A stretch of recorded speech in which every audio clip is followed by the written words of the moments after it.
As the real racing world cools down from a spectacular 24 hours of the Nürburgring, the virtual racing world here at RCI just begins here on Monday with our mini British GT here in 2025. We arrive at Oulton Park for the third round here in our beautiful mini British GT Championship. My name is Daan van Zutphen. I will be your lead commentator here today. Next to me is, of course, Adam Reed, our co-commentator, and behind the screen is our beautiful broadcaster Kevin Bos. Welcome everybody and join in quali here for the third round for our GT3s here. Adam, hello.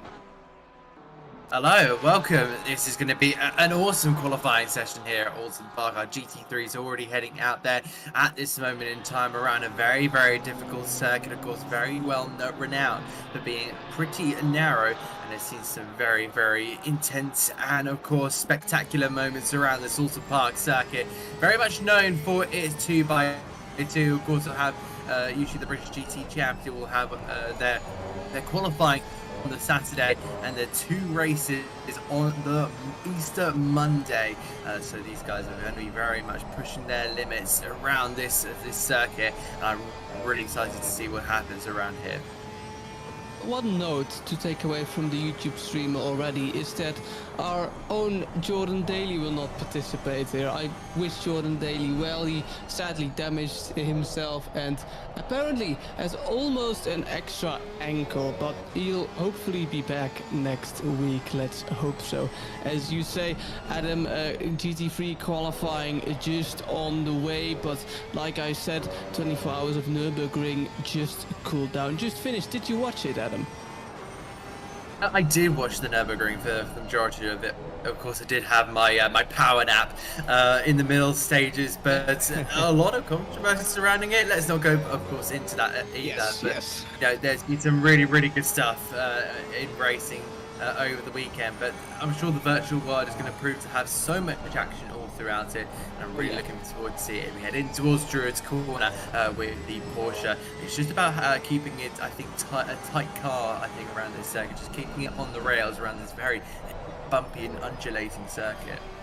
I love Oulton Park, like you say, especially because it's narrow, it's bumpy, it's challenging. I myself find Oulton Park a real racing, a real driver's track, as Diego Catalan is still on pole position. Engelhardt in his Porsche will come over the line shortly. He is in P4. Will he stay in P4 as well? Over the line with a few minutes left in quali. He puts it on provisional P3, and perhaps Niels Engelhardt also likes this track as well. Philip Breccia, he always qualifies quite late, Adam. He's currently in P9. Can he make a difference here today?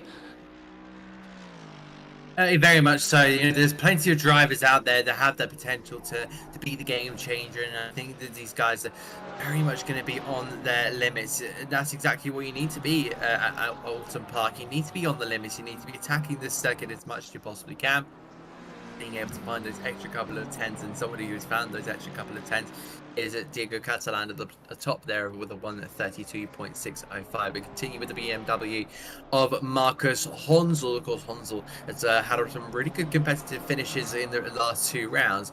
Just wonder how it will go about when we get into both races.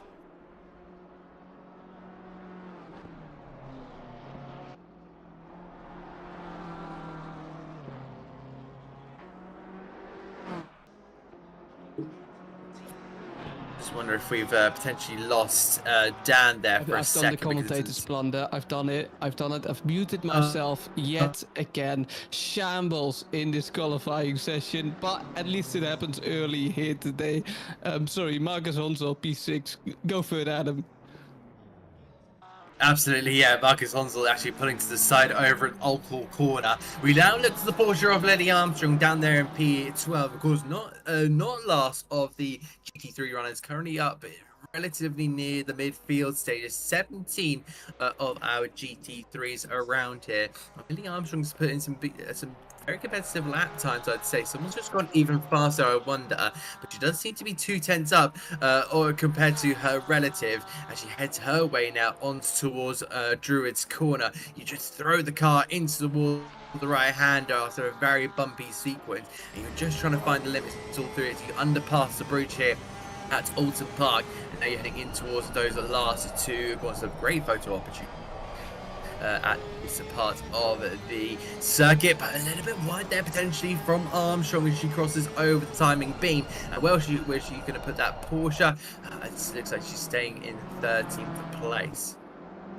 It's the second longest track here we have currently had out of 3 rounds, and currently the field is pretty tight. We have John Dalton in P10 currently in his BMW. Can he make a change before the GT4s come out? Well, I say that the GT4s have already come out. John Dalton went to P4, but is now went to P3, is now P4, because I think Sontag in the second BMW, or the first BMW, how you want to look at it, takes P2. Amazing lap by the BMW driver Joey Darber in his KTM. We have talked about KTMs and Ginettas being sort of the outliers in the GT4 category, but like last time, they're doing quite well, Adam. They are absolutely into GT4 qualifying, and it seems like our runner-up from Silverstone, Mike Redford, unfortunately is not here tonight. So big opportunity for our current championship leader, I believe, Martin Loring, but I haven't spotted him on the timing screens at this moment in time. Actually, I don't have a timing screen, but yeah, I'm being told in my ear that he is here, so Martin Loring has an opportunity here and take another pole position here around Oulton Park. It's just about dialing that Chevrolet Camaro into the circuit, and I'm sure that he will be absolutely on it. It's like a bonnet once he gets over that timing beam to start his lap time. Speaking of starting the lap time, let's have a look at Joe Darber in the number 777 KTM Expo. He just had a little bit of a moment there through Old Hall Corner and towards this is of corners. Lots of camber on those corners here in Oulton Park, and that can make it pretty slippery, especially on traction out of Old Hall Corner, the first corner, but out of a Shell's Oil Corner with, I think, a very big banking. I'm not sure how big it is in real life. It's normally bigger in real life than it is in the virtual world, but most of the time you struggle a bit with traction, and with these GT4s I fear it is no different. Joey Darber finding that out in any case. 7 minutes and 30 seconds on the clock left, and all of the GT4s have yet to set a lap time on the board. And these GT4s always have a bit of a luxury in qualifying, because the GT3s laid the rubber down. They just have a bit more grip than they would usually have in their lone qualifying session. But as I get noted, there is rain incoming in about 10 minutes. Of course, how could it be? We have had 2 races in the UK and we haven't had rain yet, but Oulton Park may be the change in that regard. As we can see at the top right, in about 10 minutes, slight rain will hit. But Joey Darby is now finishing his lap and he doesn't care about that rain hitting in 10 minutes or so. Joey Darby across the line, of course, P1 so far. Yes, absolutely, and that's going to be a really, really good time there from Joey Darber. I just wonder if he can potentially maintain that. Well, it's not going to be, because Will Stevenson has gone even faster, and so has Rafael Hull, so has Martin Loring. So now we've already noticed that Chevrolet Camaro is now up to speed. It's got the temperature. It's just now maintaining, as we see Eric Arneck heading into the Britain chicane here.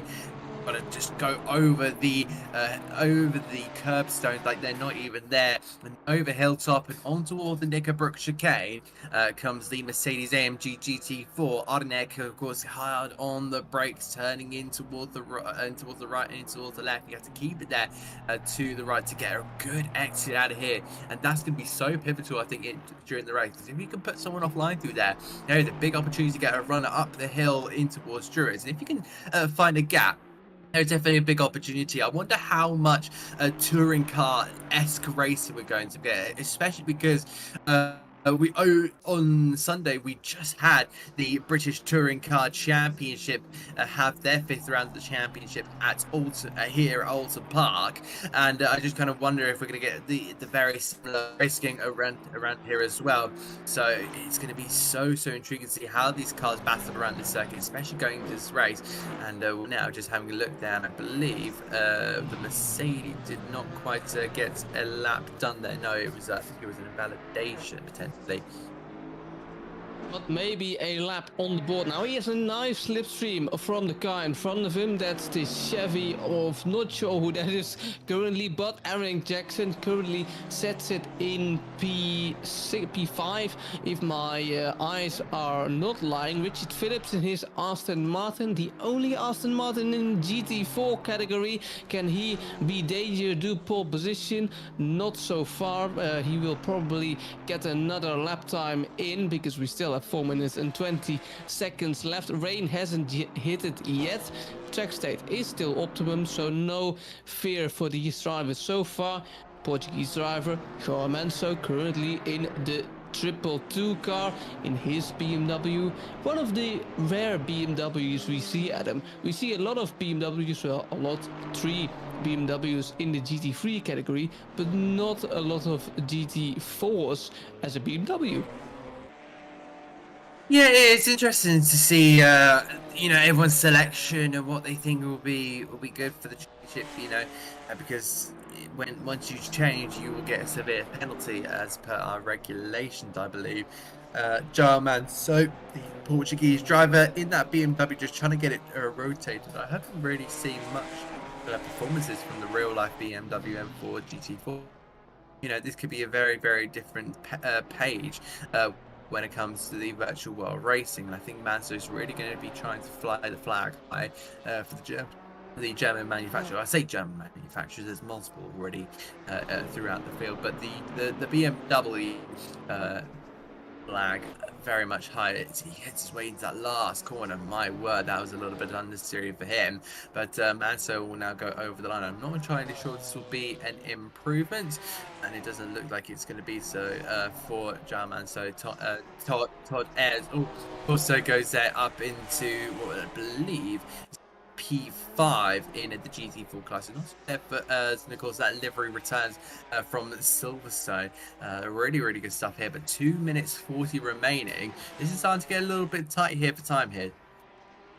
Dutchman Emo Plata currently in P5 will be satisfied with that lap, but however there is more time to improve. 2 minutes and 26 minutes left. Now the Ginettas and the KTMs aren't doing as well as before. Joey Darby is of course in P2, but that is about it. See if they can get up to speed a little bit later in this qualifying session. Joey Darby currently in P2 like I said, but is he able to improve and get that virtual pole position, provisional pole position? Will Stevenson, always a tough contender here in the mini British GT season so far, took a little bit of curb. Does that compromise his exit out of this very difficult corner? Perhaps, but he's still is racing so far. Seems tidy from Will Stevenson, driving for King Brothers Racing in the 108 Ginetta. He is still a 10th up, so he will maybe improve. If he can improve by a lot more, he'll of course take pole position, but that's about 1 second away. Will Stevenson coming through the last corner, and now still needing to finish a little kink, and then coming over start finish. Will Stevenson was P24, doesn't stay P24, currently in P21. Spoiler Skrillex follows him, improves, gets P23 so far. Still have almost, well, really not almost, just barely 1 lap on the clock for these drivers. So everybody needs to hurry if they want to get the most out of this qualifying, and even 1 more lap. For sure, it's going to be a really crucial lap, this one, because we're heading into the final seconds. Someone's had a bit of an incident at Old Hall Corner over at turn number 1, and they've disappeared. That looks like, I think it's going to be MO plate there at the Dutchman has unfortunately had a moment there down the first corner. He's back 49 is all from that. I think so the stadium here around Oulton Park, these last stages, and of course they're going to be finishing themselves off one final time. Super relaxing that KTM probably running 24th overall, but that will be 7th in the GT4 class, and of course Aaron Jackson in behind in that number 99 Mercedes. So it looks like it's going to be a Porsche from KTM, from Chevrolet, from Ginetta McLaren, Ginetta KTM, Mercedes, Ginetta, Aston Martin, your top 10 in the GT4. The checker flag has now flown. Let's see if we can get any more improvement. I know Martin Lorenk is out there. He comes into the pits. It seems like so no improvement from him. It looks like Aaron Jackson can't improve either. It looks like we've got Skrillex and Phillips, it seems like. So I think I've had a bit of a cut there, so I might need to change something on myself, or change those technical difficulties for the moment. But that's going to be it for qualifying, and I believe a first GT4 pole position here for Raphael Hull in his number 21 Porsche, but it will also be a superb qualifying session. And of course, Dan, take it through the results. Championship leader Diego Catalan then qualifies on pole position behind Sontag, his best qualifying of the season so far without a purple sector. Noticeably, Kumpu in P3 with 2 purple sectors to his name. John Dalton, best qualifying of the season as well in P4, followed by Engelhard Boardman. Philip Breccia didn't have a great qualifying to his standards. Honzel in P8, then it's Shipston, I'm not, you know what, I'm not even going to try. P10, Badowski in P11, Keller in P12, Armstrong in P13, Jetsen in P14 is Nicole Fox, who qualifies in P15, Howling in P16, and it's Carlos Galatius who qualifies in P17 for the GT3s. We then have the GT4s, Raphael Hull, first pole position of the season. Behind is Joey Darby. Best qualifying results of the season is Martin Lorenk and our championship leader as well, Spode Skrillex in P4. It's Will Stevenson in P5, followed by Foster, followed by Dutchman and Plata, followed by Jackson, Urs, Phillips closes off your top 10 is Manso in P11, Hosman in P12, and Arneke in P13.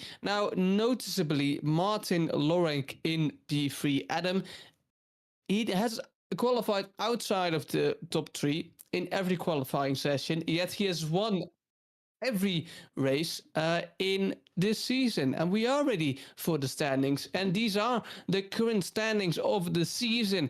In P1 we of course find Diego Catalan in the Spaniard with 65 points behind his name, followed by Philip Breccia, followed by Nico Kumpu in P3 with 44 points to his name. Marco Badowski, the German, is in P4, followed by 2 more Germans, Niels Engelhardt in P5 and Marcus Honsel in P6 with 34 points behind his name. It's John Dalton in P7 with 33 points, followed by Tom Shipston, followed by Tobias Sontag, who starts P2 here today, and Lily Armstrong, the only American in the top 10, finishes of the top 10.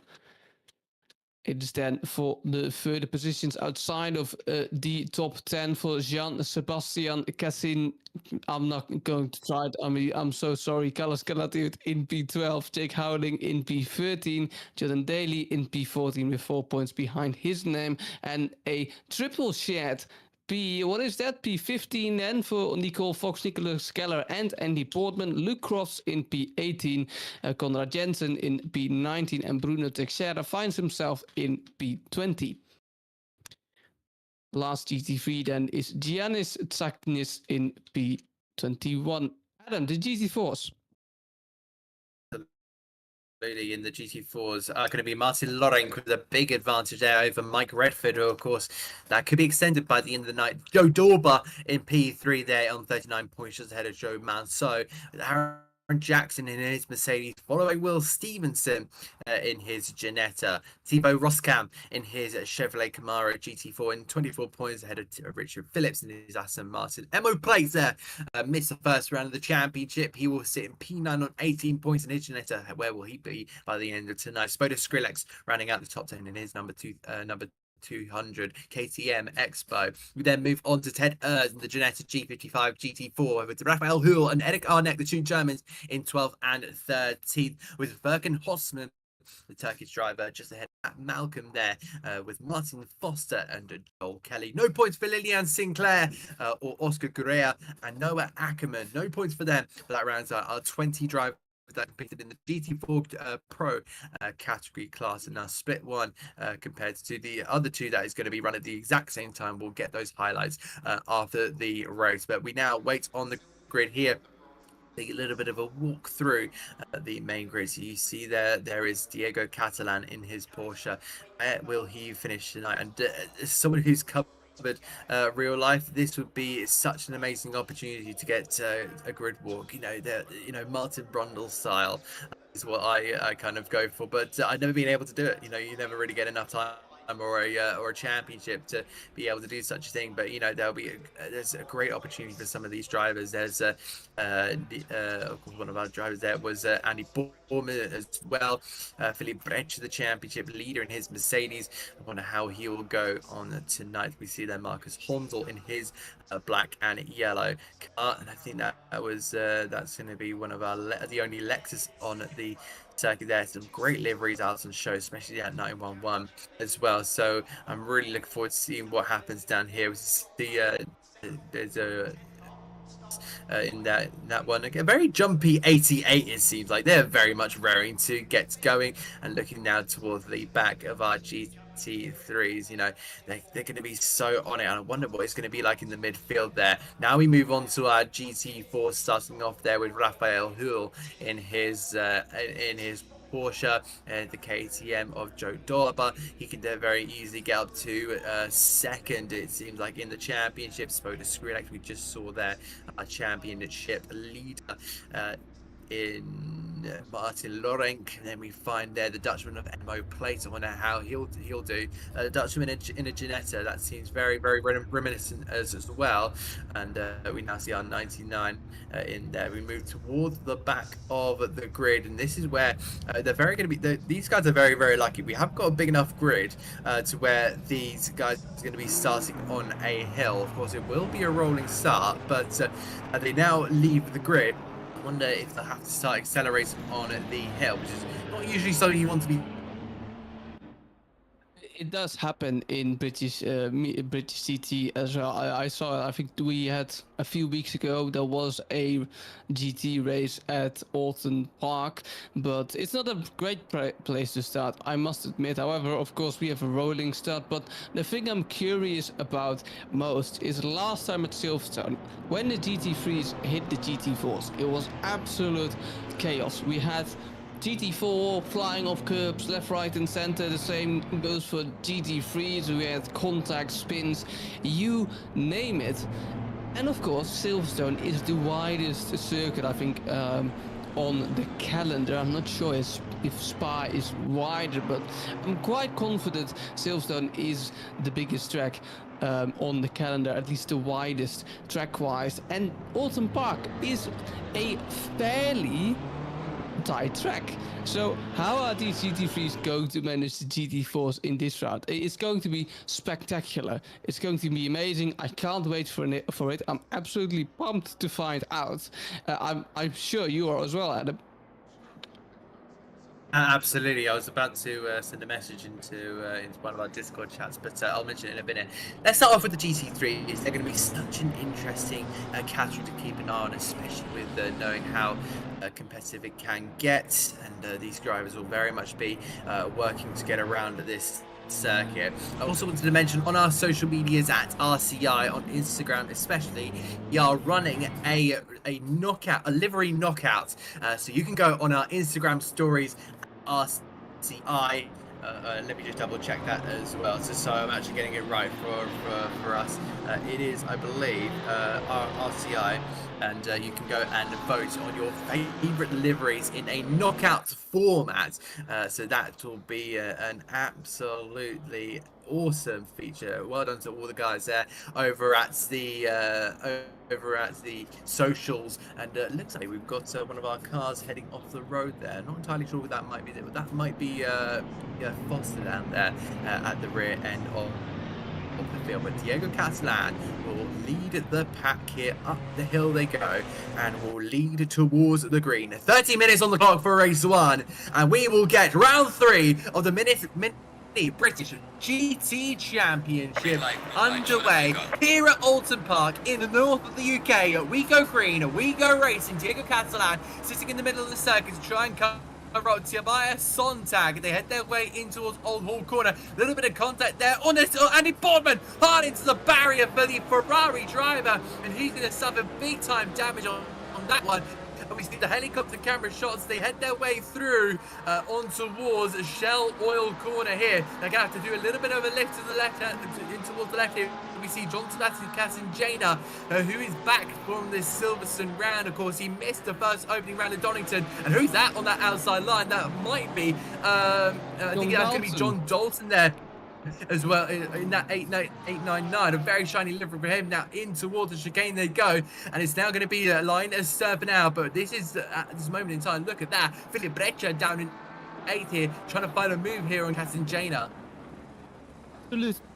Chaos at the start as we see now a move for P6. Oh, there goes the tire barrier, and that must be damaged for, I think, Niels Engelhardt. Surely it must be damaged as Philip Breccia closes up to Casanjana.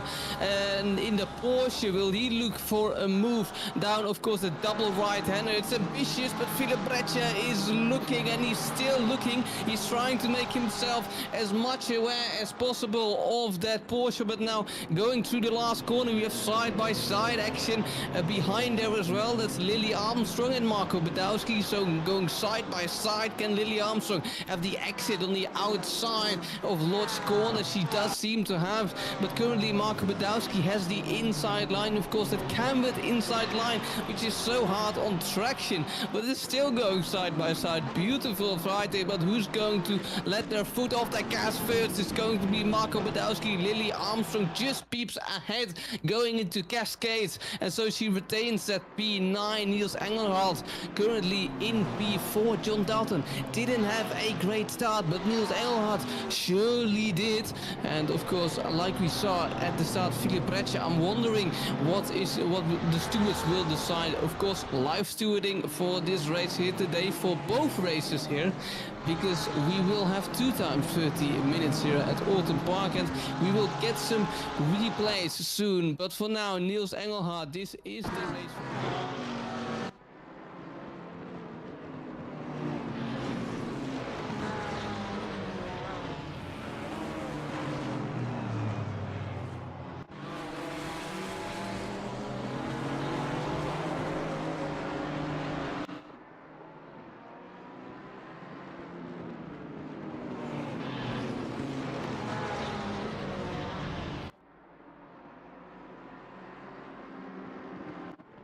Barriers and a lot of chaos in the GT4 field as well. What a start we have had, Adam.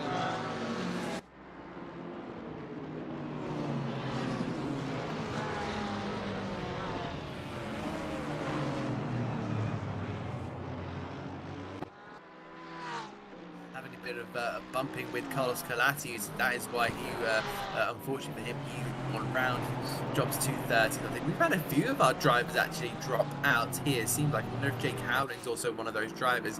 Nicole Fox having to make her way through the GT4 field. It looks like Conrad Jensen is also in the pits at the moment. We know Andy Boardman is getting a length repairs, so that's 2 our GT4s. It's been such poor luck for the Polishman of Jensen, because of course he's not a point scorer in the GT3 category, so he's having to really work overtime, and unfortunately in this half an hour race, quite there for him. Richard Phillips looking to try and go up the inside of it, I believe, Skrillex in that one, heading in toward the banked hairpin section. still just not there. Under pressure as well from Mo Plate there in this little tussle for what I believe is going to be for 5th, 6th and 7th. They head their way in towards the chicane, and before they can broke their go, the GT3s now start to lead away. I just wonder if there will be a potential that our GT3 and GT4s will meet at least once. It doesn't look like at the pace they're currently running, but you never know, because these GT3s are mighty quick.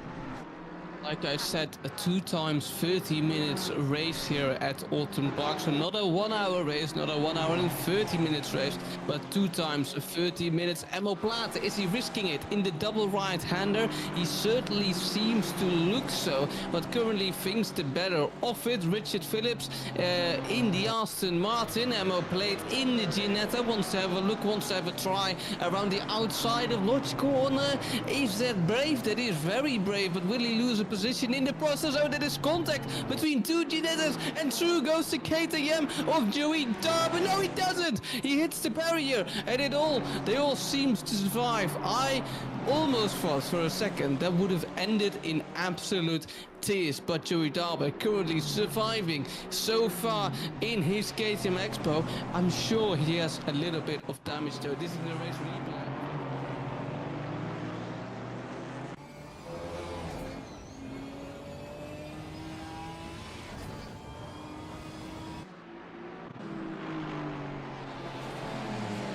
But currently Joey Darby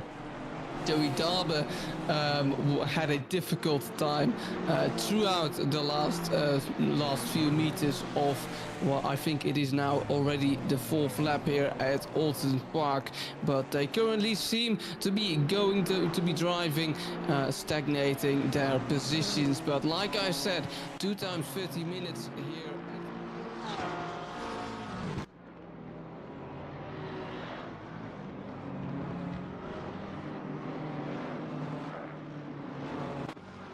Succeed though. For sure, that's a real fighter's move here, and Tom Shipton we see there in his.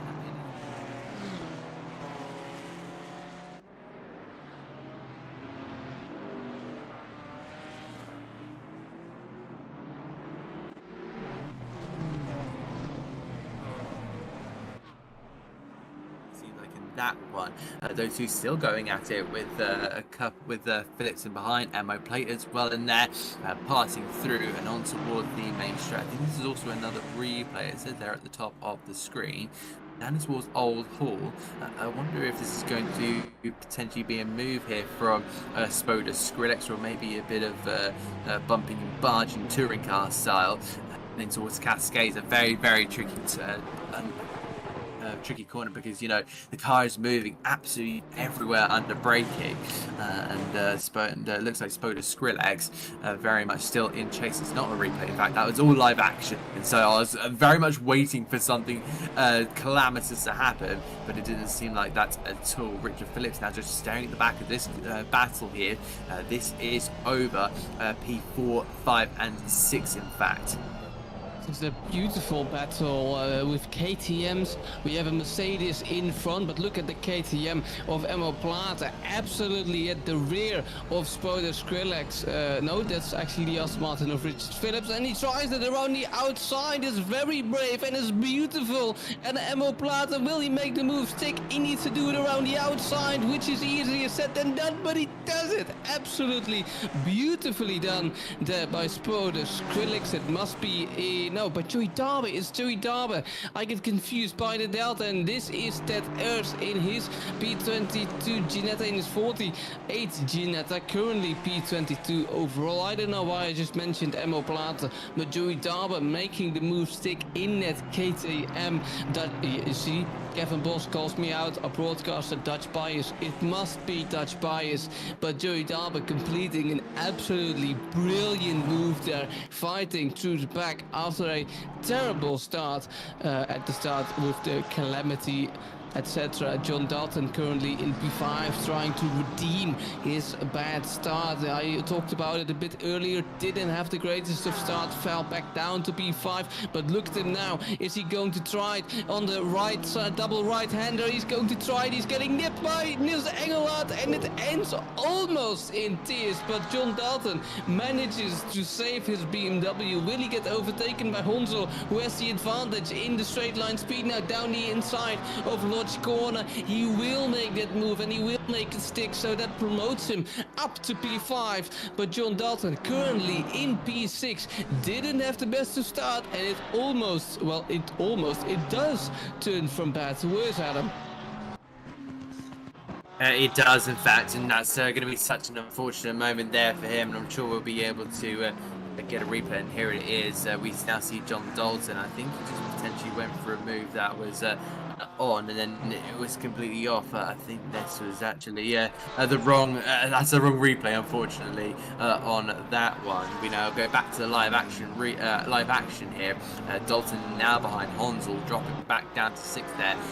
And you're trying to go 4th, but obviously some of these moves don't work around this circuit, and I think he's going to just try and continue to push it on here. He's got the pace, so it seems like. I'd love to give you a lap time reference, but unfortunately I don't have a live timing screen on me. I think that would be something that would be brilliantly presented. We got a yellow, in fact. That looks like Joe Dauber, who has stopped at Lodge Corner. I think he's also had a moment, so I wonder if we'll go over to that in a moment, dropping all the way down, it seems like, right to the bottom. We've got a replay here. Richard Phillips and Joe Dauber. Oh, that's an interesting one. Oh, and also Ted Ernst gets involved in that one, but it does end with Joe Dauber facing backwards. We'll have a look there for answer Joe Dauber. So unfortunate. It is such a tough battle for himself, and unfortunately Dick came off second best in that one. He had such a great start. Also, well, he had a bad start, but after the bad start, he had a great start. He was fighting through the pack with, 10 minutes, with only 10 minutes just driven. I think he managed to pick 5 more positions, but currently it's sort of ended in tears, but we do have another race coming up, so they have a second chance for the second race here at Oulton Park.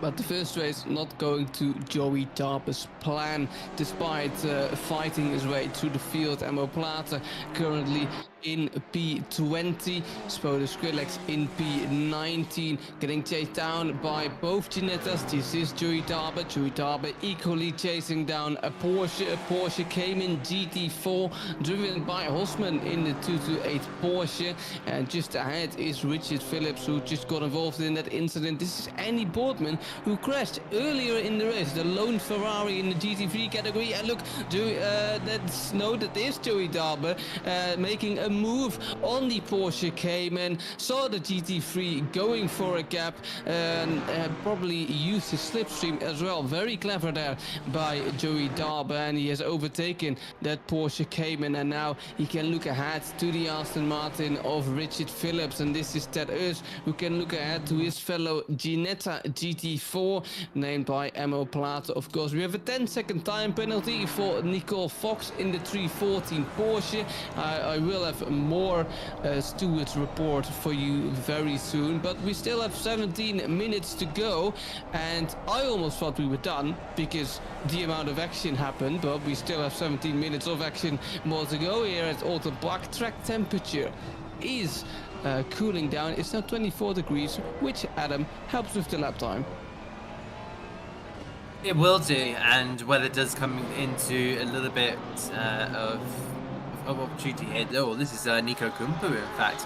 He's had a bit of a tussle here with looks like that's going to be the number 223 of Tobias Sontag. There go Diego, that's not Diego Catalan, my apology, that's a McLaren GT4, just running a little bit wide to get out of the way. Blue flag being waved, so yes, the GT3s are getting involved here in the GT4 battle, and of course this is the lower end of the stick, as we now see Catalan has managed to pull an absolute gap there on our opponents here.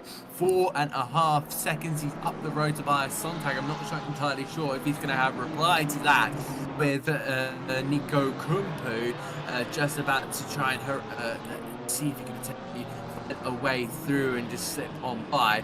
Niels Engelhardt is also going to be waiting in the background as well, so if any GT4 want to potentially stick their car in the middle of the circuit at the complete wrong point, he'll be there to just close up that second gap and see if we can potentially find a way through. Look at that, that's going to be on the entry down in towards the Shell Oils corner. Meanwhile, Nico Kumpu doesn't want for Shell's oil corner. He wants to just throw it up the inside now, and alongside Tobias Sonntag will try and fit that move. The Finnish driver still just not being able to go through here, but look at that, the BMW just sits on there, and welcome into the battle, Niels Engelhardt. Where will he try and go for the move first of all, and that's going to be super from Tobias Sonntag going through on the BMW first there. The McLaren will go through, then will go the Porsche just about. Wow, traffic nightmare here at Oulton Park for all these drivers. We have had some penalties coming in. I say some, not a lot. We've had the only penalty given so far, an incident on lap 1 involving the 123 as we watch a replay by Niels Engelhardt lapping a GT4 actually. We have that lap 1 incident with Nicole Fox with the 123, 314, 30 and 21, and a 10-second penalty it was for Nicole Fox. We just had another 10-second time penalty coming in for the number 25 car. Who that is currently, I think that might actually be Philip Breccia, who I don't see on the scoring board so far. What has happened to Philip Breccia? It's an absolute mystery to me, as we see some GT3s lapping some GT4, the usual sort of endurance shenanigans coming into play now here, the lapping cars obviously. But what happened to Philip Breccia? I'm completely lost on Philip Breccia. Maybe we'll have a race replay later on in the stream, or maybe he'll come down after the race for some interviews. But so far, Niels Engelhardt, look at these GT4s, everyone trying to make their way by as fast as possible without losing any crucial pole positions. Nico Kumpu is watching in his rear view mirror as they almost went side by side through Shell Oils corner. Wow. Andy Boardman currently in P16 trying to get by GT4s as well. It's this is Niels Engelhardt still in P4 trying to chase down Nico Kumpu as the GT4 battle erupts, as I said last time. Oh, we have some contact between Kumpu and that's a Ginetta. That must be us, I think, indeed as well. Oh, we have some more contact. That's Honsel making contact with us and the BMW not off the road. We have a race replay here. This is Ted Eus making contact with Niels Engelhardt, very heavy contact, but then there's even more contact with Honsel. Niels Eus off the road getting hit by another Ginetta GT4. I think that must be ammo plate, and Ted Eus already in pit lane, probably a DNF on his name in race 1 here. Richard Phillips in the Aston Martin GT4. It's absolutely kicking off here. It absolutely is, and this is going to be a massive moment of the race. Also, our leader, Diego Catalan, who's extended that gap by over 2 seconds the last lap around. So you're already seeing the effect of getting through that traffic first. And I don't think this is going to be the end of it. I also think we're going to be potentially seeing maybe another round. But then again, we do have 12 minutes remaining, and Nico Kumpu is still behind Tobias Sonntag. He's opened that gap up now to 9 seconds. Diego Catalan is just what has he had for breakfast here? His Catalan. The Porsche is absolutely flying out in front. Someone in my ear just said porridge. I think he's taken the battery Bottas through with that one. Nico Kumpu in his McLaren looking so desperate to try and get past by Sonntag. main question is, where do you do it? I'm just not entirely sure where Kumpu can do so, because he's now come up upon a GT4 or 2. It looks like we don't have any images at this moment in time, so we'll have to just wonder what is going to happen next. I think it looks to be a refresh on that one.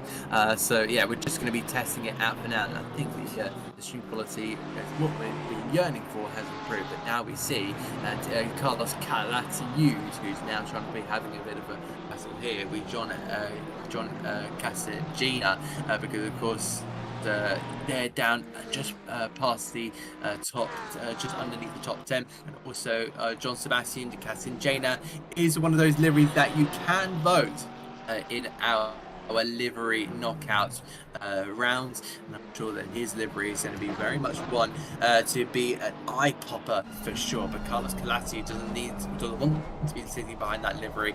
He wants to be overtaking it. Meanwhile, Nico Kumpu coming on upon a GT4. Indeed, but not only Nico Kumpu, but also Sontag in P2 as well, as he needs to avoid Sontag, because Sontag needs to brake for a slower Ginetta GT4 here. Track temperature is rising, 25 degrees so far. Nico Kumpu getting by that GT4, and as we head to the final 10 minutes, the battle for P2 is wide open. The battle for P3 with Niels Engelhardt just behind 2.1 seconds. He could have a chance for a sniff on the podium as well. It's Honzel with the 1.3 seconds behind that, currently in P5. Marco Badowski is making moves. He has had a great race so far, given where he started.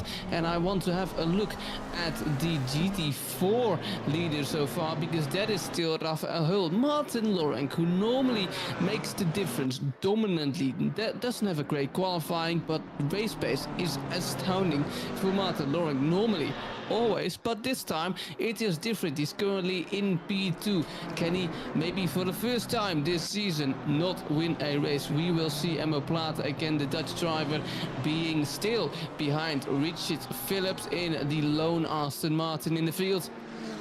And the penalties are ready to read. I hear in my screen. We will get to that just in a bit. So far it's Emmo Plata again in P23 overall. So the penalties, we have some new penalties. We have a warning for car 48. We have again a 10-second for car 25. I already read that last time. We have some minor contact. We have some hard driving. We also have a warning for car 899, aggressive driving. That is John Dalton. John Dalton, normally in the John Dalton zone as we know it, but it's pretty hard to be in the John Dalton zone at a stacked Oulton Park with GT3s and GT4s left, right and center. Everywhere you look, he has to look in his front view, because he sees Marco Badowski, which is only 2/10 ahead, and just behind that is Honzel. Like I said earlier in this race, 8 minutes to go, Adam. Everything can still happen here. Yeah, as you say, there's still plenty of opportunities and open doors for some of these drivers, and I think we're looking at John Dalton, who will very much be wanting to find an open door, because he is now trying to look at finding a gap on a Martin Badowski here.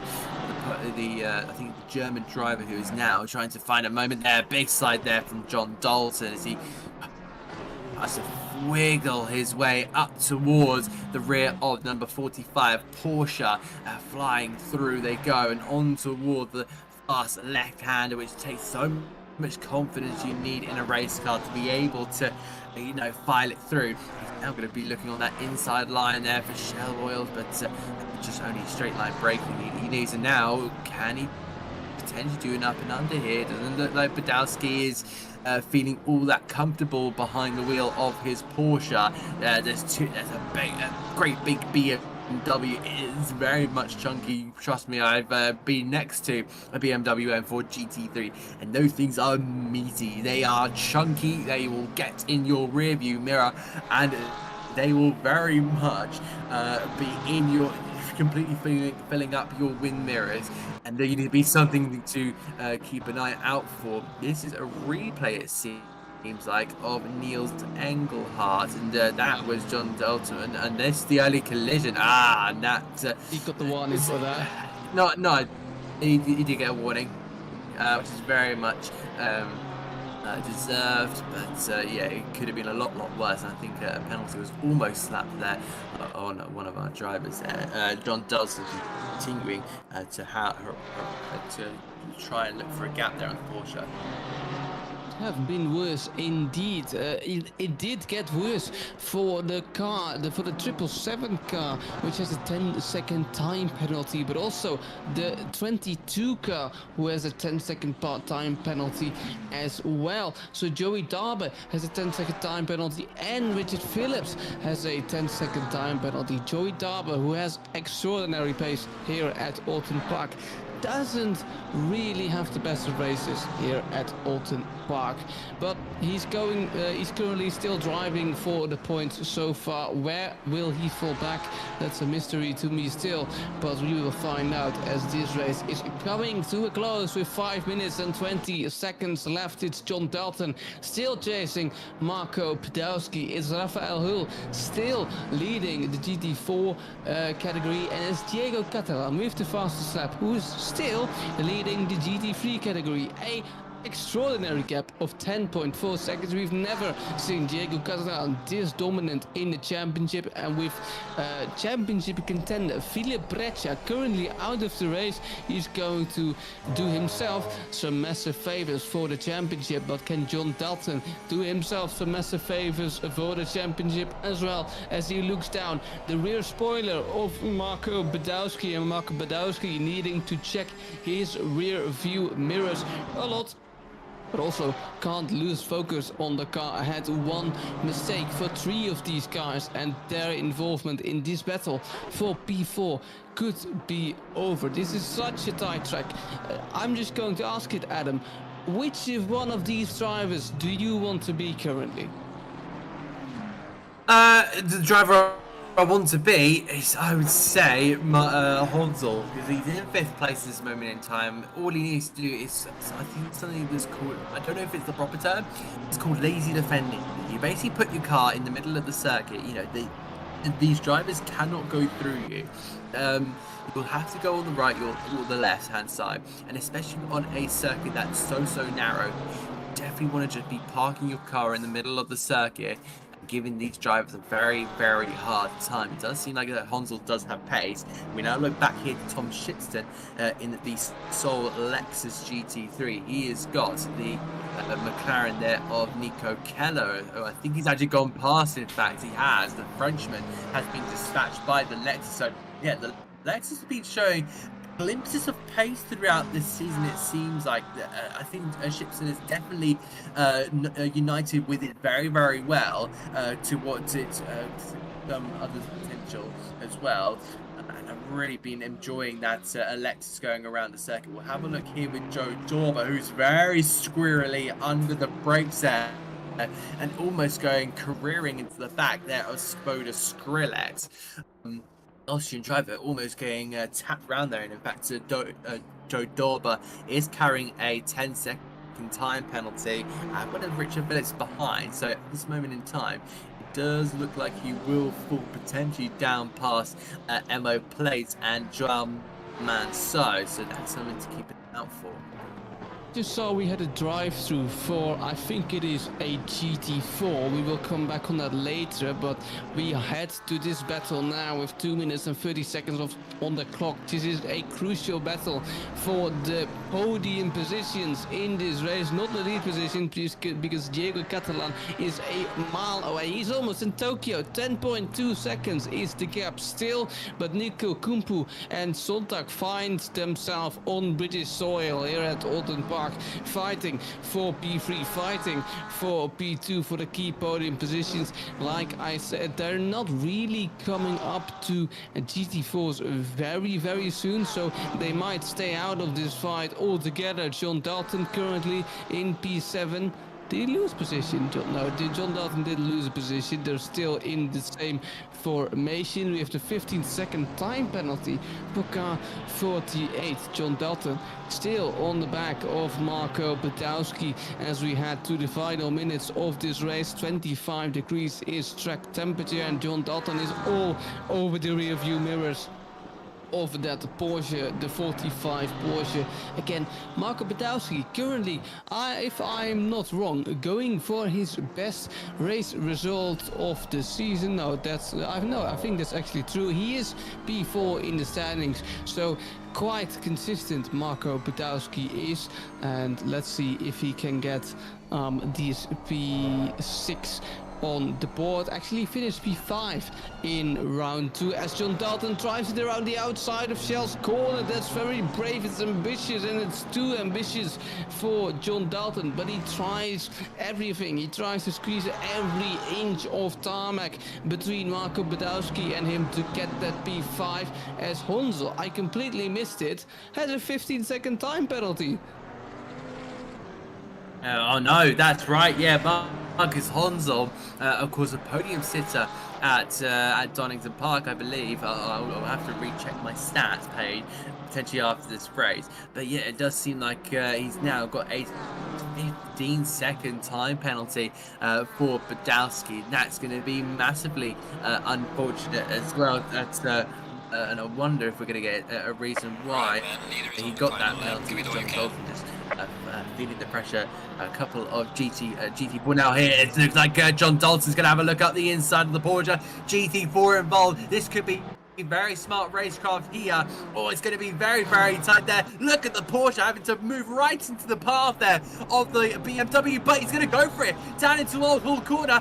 Look at Andy Boardman getting out the way, and it looks like it's going to be the drag race down in towards Cascades corner, and Marco Badowski's going to have to give up that position. Brilliant move there by John Dalton. He holds it in his M4 GT3. A fantastic maneuver there from Dalton. Brilliant stuff, and that's going to be one for the highlight reel.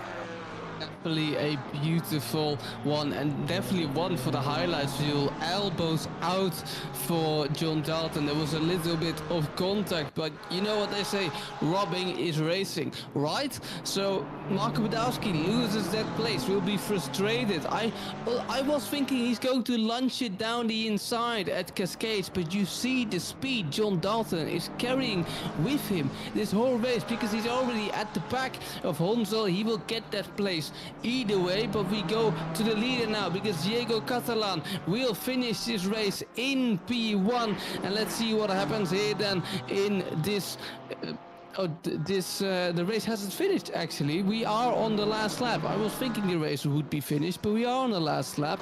Diego Catalan. Oh, there we have finished. Wow, I've completely. Oh, there must have been the GT4, but anyway, Diego Catalan finishes in P1. Sontag doesn't finish in P2, as he does finish in P2. I was confused with Honzo because he doesn't finish in P5. Tom Shipston currently in P8 is the Delta. There's a bit weird. Martin Foster doesn't win this race, but does claim P3. Is that correct? No, that isn't correct. It's the Delta's lovely. Jean Sebastian in P11 finishes in P11. Overall finishes in P11 in this GT3 category. Nicole Fox then finishes. Does she finish in P14? Yes, she does, because Rafael Hull has a stop and go 30-second penalty. Quite a lot of penalties coming through here in these last stages of the race. I can read them out. Right now we have a 10-second penalty for car 621. This is Hull, Rafael Hull. He has a fuel issue. Rafael Hull, that's the race leader, right? So he won't finish in P1. Will Stevenson finishes in P1. Martin Loring goes right through Rafael Hull, right around Rafael Hull. Rafael Hull, the German driver, was leading and also has a stop and go penalty, has now completely sort of bottled it. As he runs out of the field, will he be able to reach the finish line? Aaron Jackson in the Mercedes, I think he has finished Rafael Hull. Yes, he does. He has finished Rafael Hull, but he has a 60-second time penalty. Why that is, I'm not sure. But Rafael Hull has thrown away the win. And that means that I think it's it's not Aaron Jackson, it's Will Stevenson who wins this race in the GT4 category. Madness, absolute madness in the last stages of this race. I almost had no clue who won, but it's Will Stevenson in GT4 category. What a race. Yeah, that is going to be a mighty race there for 30 minutes that we got.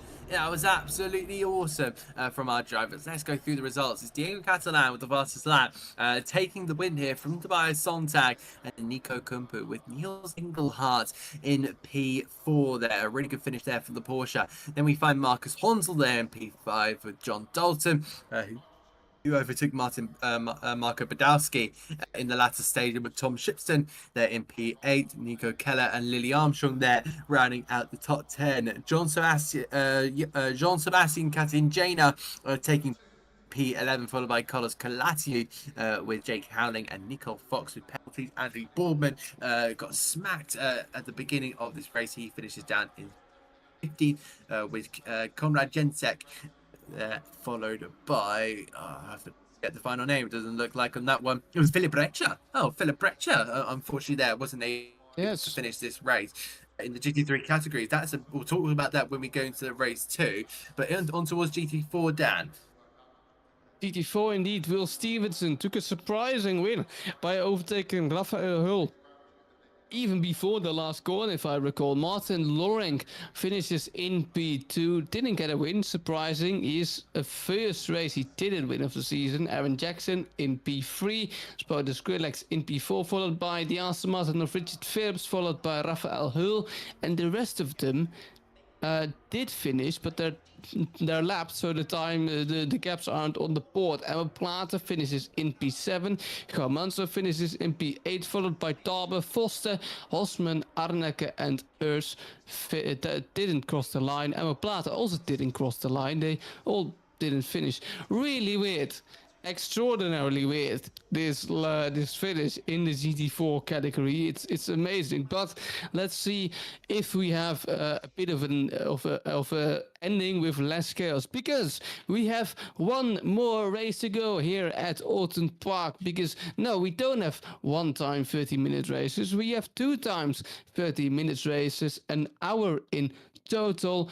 We don't have a qualifying session in between, if I recall, but we do have but we do have another race for you to entertain. And well, if the first race has learned us anything, the second race is going to be absolutely chaotic.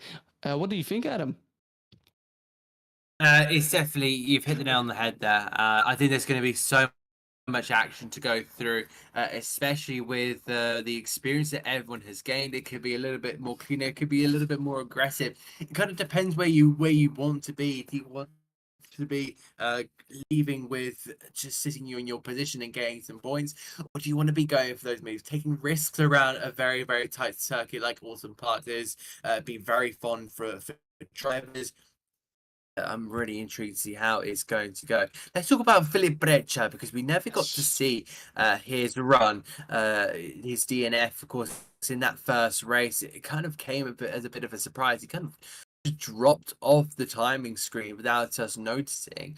Our winner from Donington Park, this is not the run that he wants. You know, this is going to really become affected when we go into those latter stages of the championship. He would have probably wondered if he could have actually finished that race. Yeah, I hope so for Philip Brecha and his championship hopes. Of course, we know he's a fast driver. He may just have had one unlucky race. But we'll see. It was strange. Like we said, the DNF of Philip Brecha. But like I said, I think race 2 will be better for him, because we know Philip Brecha, we know he's fast, and let's see if he can keep a cool ahead.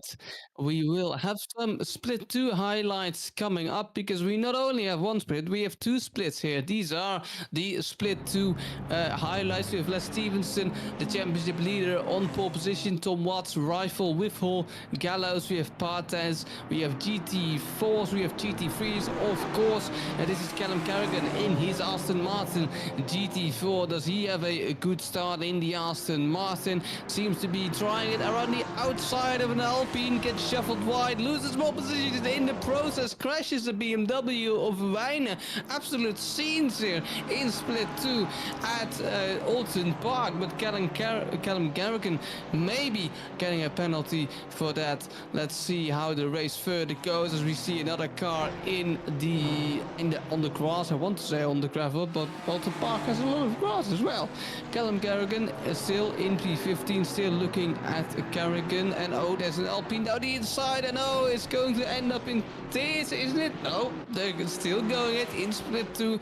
Pretty hefty racing here in split 2. That's the Alpine of Furby, but Callum Carrigan kind of surviving the start here. Let's see if we see some more action from split 2. This is Rudy Film, after the South African in the Ginetta GT4. Behind is a Lamborghini GT3. Is it going to end up in tears? This is lap 2 of the race. The Lamborghini GT3 clearly didn't have the best of start, but Rudy Filmater currently in P8, getting lapped by a Lamborghini, Adam.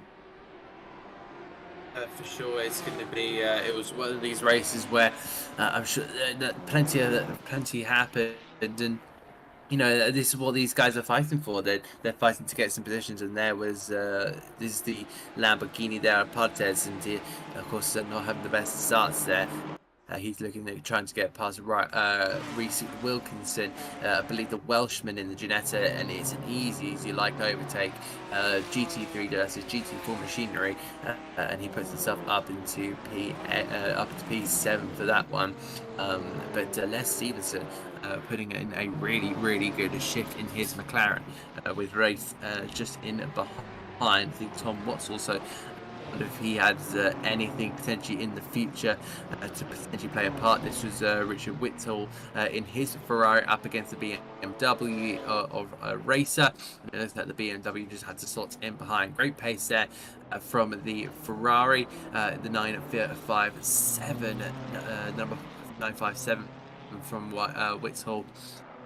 How of course he'll go in these next couple of moments. Alex Davey in the McLaren there, the McLaren Artura, very well known in the GT4 category, is used by multiple teams like Paddock Motorsport, Elite Motorsport in their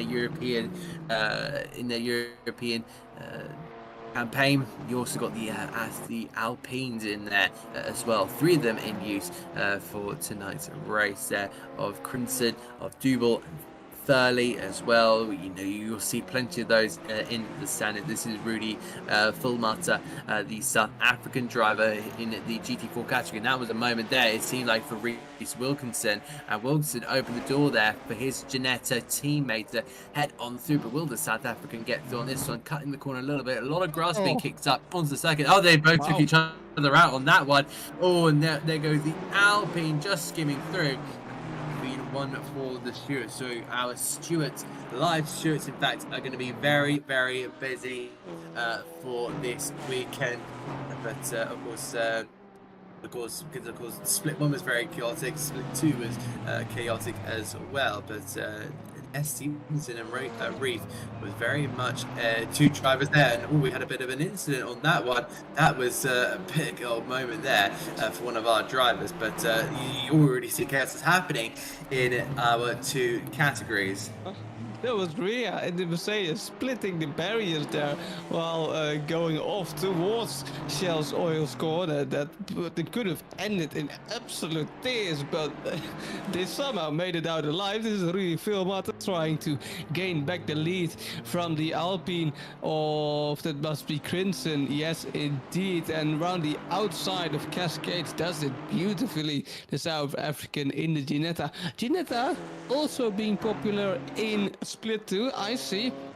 Very interesting to see Philip Reha currently the one who went off at the oil shells corner, now finding himself in P11 overall. That would be P4 in the GT4 category. Oh look, there goes Callum Carrigan cutting the chicane there, and also losing a position in the process, losing his P3 and handing it over to Ria in the 717 Mercedes there, as they almost enter lap 9. This is lap 9. Will Callum Carrigan reclaim that third spot in his Aston Martin, or will he have an incident on his own? Mercedes driver doesn't seem to have the best of exits, so Callum Carrigan is going to try towards Cascades. He seems to be, he has already passed him. No, he needs to do it around the outside. Cut back maybe. They're battling side by side. Still question mark. No, Callum Carrigan needs to wait before Oil Shell's corner, or even before. No, towards the inside, and that's why the replay stops sadly. Rhys Wilkinson in P4, P13. P12 overall, the Welsh driver, currently in P6. Oh, and that's the Alpine of Crinton, was it? It must have been Doobie, actually. So Rhys Wilkinson actually promotes himself up to P11 overall, that must be, and so P3, P4 in the GT4 category as we enter lap 12. This is Tom Watts in the Aston Martin GT3, currently in P3, and that begs me the question, Adam, in a race like this, do you rather want to be GT3 or GT4? I don't think you want to be either, to be honest, but if you had to pick one, you probably want to be GT4. There's a lot of passing opportunities. You kind of, you know how to keep it out of the way of a GT3. You're just going to be careful, but on a circuit like Oulton, with this combination of the GT3 and the GT4s, realistically, you don't want to be either. You want to be maybe in a Spec Series championship, but these are the challenges that our drivers have been given, and it's going to be so challenging. But it's also a joy for us to cover our, or sorry, should I say, their racing. These drivers, I think also it's also brilliant entertainment, and it's also giving an extra adrenaline rush. Of course, endurance racing, trying to pass slower cars, really gives you that big adrenaline rush there. You're seeing a bit of a collision there between two of our drivers, of Davey and Ria. As one of them just going off then in towards the Knickerbrook chicane. Looks like the Mercedes of Philip Ria just getting ahead there in the Mercedes. In his Mercedes AMG GT4. That with the battle, it seemed like for P12 and 13, that's going to be overall. That's 5th and 6th in the GT4 class. This is Rudy Filmata going off the racetrack there in the 975, returning back on, rejoining safely, it seemed like. So no collisions there, fortunately for Rudy Filmata, and the South African will continue on his way, but it's like a race to forget for our South African. See if he can get that lead back in the GT4 category. I doubt it though. Les Stevenson currently in P1. I think this must be the race finish. He finishes in P1. Les Stevenson claims his first victory. I think his first victory at the season. So far, so Les Stevenson wins again. He won the first two races in these, as Crinton finishes in P1 in the GT4 category. We are going back to the GT3 race here. Race 2 at Oulton Park in Split 1 is about to commence, and I cannot wait to see who will lead. How will Philip Brechet to do? Very big question mark, especially for the championship battle here. But we are going to find that out in just a moment, as the formation lap, I think, is almost proceeding. For sure, we do have that formation lap coming up shortly, so our drivers are going to be very much going over their final final preparations before heading out on this circuit once again. They've already got that experience of, you know, batting around this circuit, the tempo you need, and just the effort you need around this circuit is going to be so important for some of our drivers as well. We now look back onto the formation lap, and I think this is such an interesting race for sure. These guys are very much going to be pushing a little bit more, but also knowing when to be conservative as well. We continue to look around the scenes of Oulton Park. You do just wonder if we can have a brilliant result from our current championship leader of Diego Catalan. Obviously, there'll be a big potential for some of the other drivers. You know, Rafael Hu back on pole position, so taking the qualifying results and putting them back here.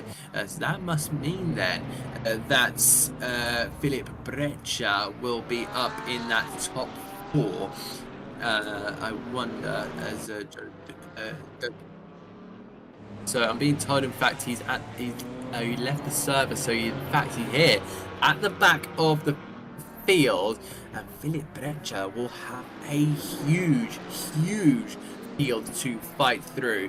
And that number 25 Mercedes is going to take a big lot of pain. He's going to have to try and get past those GT4s. And I'm going to pass this over to you in a minute, but our GT3s are going to be involved in a huge battle, but this is going to be an absolute Everest effort to climb Philip Breccia. Where would you think he will attempt to do in these opening stages? Of course, he needs to get past the GT4. How quickly does he need to be doing that? As quick as he can, of course, but you need to keep a cool head in the process. You don't want to over haste a move, and by doing so get involved in a collision, get a penalty, and therefore maybe ruin your race. You know, it is what it is. You have to get a cool head as the race almost starts, as they almost go through the last corners, but you need to keep a cool head if you're Philip Breccia. But even almost more strange is Carlos Galati, the other Mercedes GT3, in P18. Why? I have no clue. Maybe he has left the server as well. But in P18 anyway, Philip Breccia needs to make his way up all the way to P1. Of course, he wants that P1, but it's going to be oh so difficult to get it as the race almost starts. The leader is, of course, Diego Catalan. We haven't had a change for the lead in the first corner so far. Will he have a change for the lead in this second race at Oulton Park? Sontag is on the outside. Can he hang on to it? No, he can't. This is Nico Kumpu on the inside. John Dalton having a great start currently in P3. He fell back down one position last race, and he now promotes himself one position. Has a drive-through for presumably a bad position at the start. Very strange, but also soul-crushing for... and we are restarting. There was apparently a pile up at the back, which means we will have a red flag. We will only have a red flag one time in this race, or during the round. So only one red flag allowed, and this is the only one. So if something goes horribly wrong next start, then it's a sad round 2 for every driver involved. But we will have another start. Sontag almost made it around the outside of Diego Catalan. John Dalton had a great start around the outside of John Dalton, but we will need to wait 4 minutes again before this race starts. But again, that is we've had a delayed start, Adam, in the first round, I think, or the second round, and this begs the question again: are you going to approach the second race here at Oulton Park the same like you did just now? It's an interesting question, and I think if I was the driver down on that grid at this moment in time, I think for me, I would go go in with a very similar mindset. But remember, you're not going to get an exact replica of what just happened. Every start is going to be different. You know, you may get the leader, of course, getting off to a horrible start, and Tobias Sontag may even get into the lead and not get that penalty that he got at the first attempt. So now the drivers get that now get the idea that it is a red flag, it is a restart for these guys, and they will have to be able to put in a little bit more time. I think they get to just relax their minds before once again going into battle. Of course, it's going to be more frustrating for the guys that really succeeded on that first start, because of course they would have to go and try and do it all again, and it's not exactly easy to do something almost perfect twice. But for the drivers that maybe got a little bit wrong, highlighting Tobias Sontag, that is going to be a big opportunity to right his wrongs. We see the very, very devilish Ted Urs Janetta G55 around here at this moment in time, and I wonder how he'll get on during the race, because he's currently at the mid pack here for the GT4. And we now tick down to less than just over 2 minutes remaining until the green flag.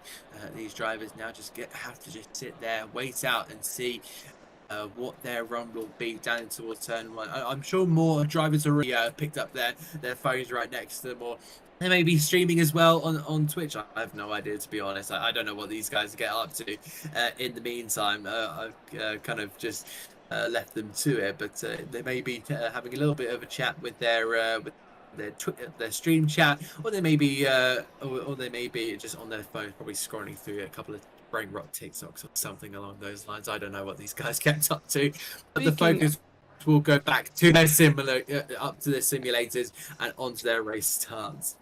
Speaking about a YouTube chat, we have a YouTube chat as well. Come in if you like, but apart from a YouTube chat, we also have a Twitch channel where you can view our race and chat as well. So if you haven't done already and you're a YouTube watcher, go ahead and go to our Twitch channel, because there's a lot to see around there as well. Of course, we stream every race we do on YouTube on Twitch as well, so maybe give us a new follow. It helps us as RCI out massively.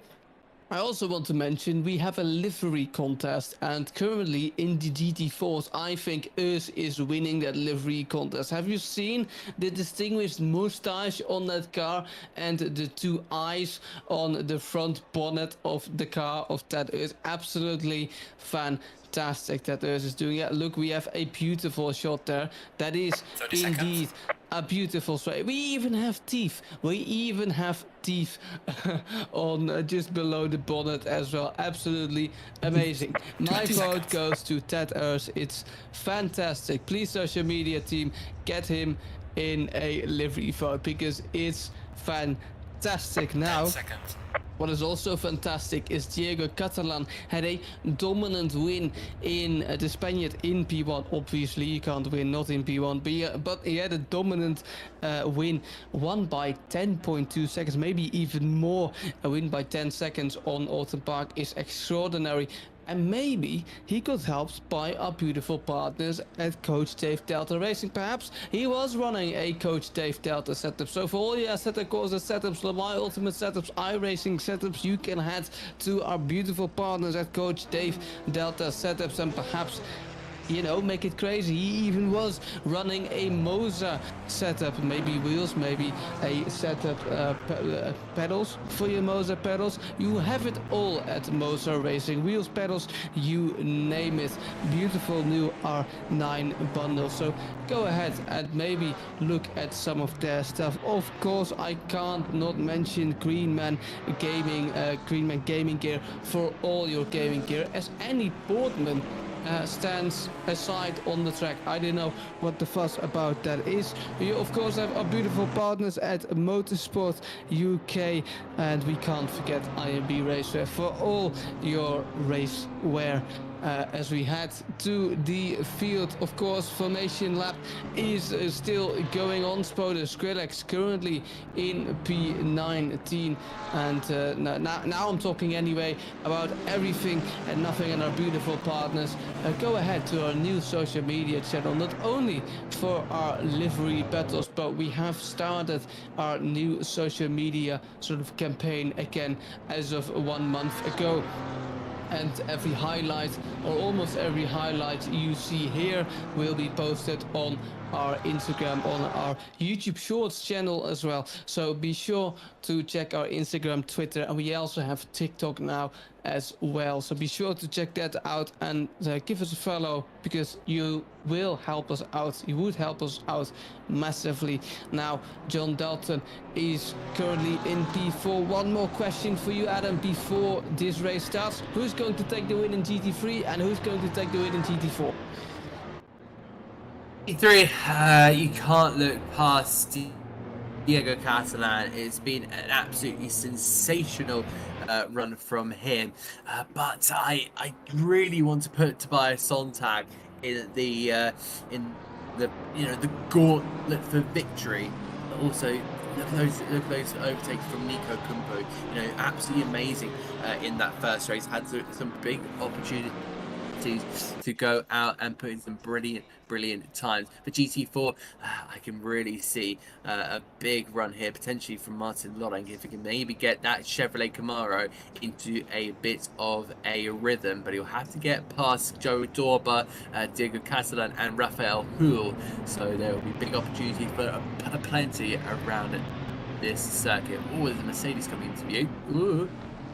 It's early there, but luckily no contact on the formation lap. We had a great start of race 2 until the red flag. Will the lead change for once at the first corner? Who has a better start? Then it's Diego Catalan who has a phenomenal start. Can John Dalton overtake Nico Kumpu around the outside? Yet again, no, he can't. Oh, we have contact between the leaders, and there goes Nico Kumpu, and that's Sontag off the road as he ends up in the wall as he loses the car. That's John Dalton going for an outside move into Cascade. It's so hard to pull that off, and it's too hard for John Dalton. We have some battles in the GT3 just back behind, but soul crushing for Sontag after a great start in the first start of race 2, and now after the red flag finding himself in the barrier. Oh, we have that's a BMW GT3 squishing himself through the barriers of Shell Oil's corner. Jack Howling in the Porsche, just chasing Carlos Calatiud in P14. Carlos Calatiud had a good start. Philip Breccia started behind the pack, and this is Emo Plata. As we can see, the GT3 of Philip Breccia trying to overtake every GT4 in the field in this first lap. See if he can make some waves as he keeps his head cool currently, like we can see. And where will he overtake Emo Plata? Probably on the exit of that corner, but John Dalton didn't overtake anyone, but still finds himself in P3 after that incident of Sontag, after Sontag loses it and put his BMW in the barrier. Sad to see for Sontag, but John Dalton for nearly on pace racing currently after finishing the first lap in P3. For sure, there's some really good stuff here so far, but that top 5 looking pretty decent at this moment in time. I think more of a top 4 in this one. Here comes Nico Kumpu looking to try and get past potentially Diego Catalan, but it's very early stages of this race to potentially try and move already, but it just didn't work out there for Nico Kumpu. But as long as he keeps the pressure here on that Porsche, he will be able to potentially find a way through trying that outside line here of Shell Oil's Ben. But John Dalton getting very close there to the rear of that McLaren. It's a very touch and go on this one. They head their way in towards the chicane, and powering out there of said chicane will head on toward the next one of the Knickerbrook chicane. Over the top of the crest they go, diving in down the hill. It must be, I wonder what the sector time looked like, because it'll be absolutely glowing up there. That's Niels Engelhardt as well, having to rejoin back on the circuit safely and just in front there, exactly where he was positioned. But now Jean-Sebastian Castanjana is going to get a potential overtake on this on the 911 Porsche, trying to potentially look for a move here. Very similar liveries, and they've got to now push on here, try and catch that top three. But look at Marco Honsel into this one.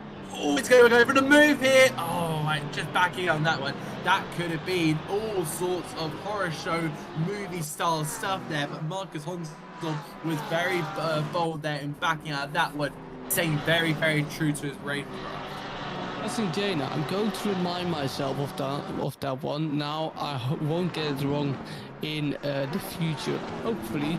But currently, Marcus Honsel in P6, as I get corrected by my beautiful broadcaster Kevin Boss once again. But Marcus Honsel again finding himself in P6. John Dalton still in P3. The battle for the lead truly is on. Lily Armstrong had a good start, finding herself in P8 so far, trying it around the outside of the lone Lexus. It's a bit ambitious, and Marco Badowski is also hunting for that P8. Oh, there was a Mercedes just on the bend towards that is on the island bend towards Shell's corner, finding himself in the barrier. That's Carlos Calatayud. It's not Philip Breccia, but it's Calatayud. What has happened here? But this is Carlos Calatayud finding himself in the barrier, standing in the barrier. What has happened to Carlos Calatayud? I'm not sure. But that's race over. Surely that's race over for the Spaniards, as Lily Armstrong continues to chase down the Lexus for P7. Really unfortunate there for Carlos Calatayud. I think it was just a simple case of understeering towards the left-hander, and you know, once you're understeering onto the grass, you can barely go anywhere. You're just sliding around like an ice rink. So that is what I believe happened there to Carlos Calatayud. Meanwhile, we'll look back at this battle here. Lily Armstrong now just being the filler in the sandwich, because she is right in the middle of this battle. She's got two cars ahead of her, that being Tom Shipston, Lexus, and Marcus Honsel in the BMW. They head their way now around the left-hander of turn number 3 and on towards turn 4 they go. These GT3s still finding their own pace here, as we now try and find potentially see what could potentially happen here. Philip Breccia not making up many moves. I think there's something wrong with the setup on that Mercedes. It just doesn't look like the Philip Breccia that we saw back at Donington Park. Meanwhile, Ted Urs is continuing to push on here. Leading this pack here is Martin Loring, but he's 1.6 seconds up the road in his Chevrolet Camaro. Dorber from Stevenson, from Skudilex, from Platt, from Urs, from Jackson, Masso, Phillips, Hosman, Foster, Hosman, and Fox in the pits, unfortunately, for our GT3 driver. Really competitive stuff there. Raphael Hull, a pole sitter, trying to chase down Will Stevenson for a podium place here. Indeed, Raphael Hull trying to chase down Will Stevenson for that final podium spot. We have a long race to go, 23 minutes and 45 seconds to go, so anything can happen. Also, the battle for the podium can change in the GT3. The order of not only the top 3, but basically the whole race is still open. Marco Badowski in P9 again, trying to chase down Lily Armstrong for the P8, but equally so Lily Armstrong chasing down Tom Shipston, and this is just a train currently really stagnated here at Oulton Park, but in a few laps those GT3s will hit the GT4s, and believe me when I say everything will change from that moment onwards. But we still have some time to go. No rain. We did expect some rain in qualifying. It was on the forecast, but so far no rain is scheduled to arrive on Oulton Park, which is insane. I mean, Adam, you're of course British. You know the UK better than me. But 3 dry races on UK soil, isn't this kind of like magic? It does feel like magic, because of course we've had rain at both meetings in British GT. I think British GT did have their singular day of dry conditions as far as my memory goes. Actually, let's go back to that, because it jumped on to be a pinch there. Oh, there's going to be a big hit there. So lucky there to avoid Nico Kumpu, but John Dalton into the tyre stacks there. He will rejoin the race, but I'm sure he'll have plenty of damage there. Jean-Sebastien Jaina will now move up to P3 here. We'll get a replay here, and this is the exact one we need. Bit of a bump there to the rear of Nico Kumpu. To the left they go. He's keeping now on this left-hand side. And I think with that BMW, just managed to get the exit. Oh, it looks like we gone to the. It looks like we went to the aerial shot on that one. But yeah, it looks like this one's going to be back to the live feed with Marco Badowski. So unfortunately, there we couldn't get the full ones there for John Dalton. Unfortunately, we couldn't quite get the replay, but continuing on with this battle, because it's going to get very, very spicy very, very quickly. You can already see that these 4 cars are right in the midst of it.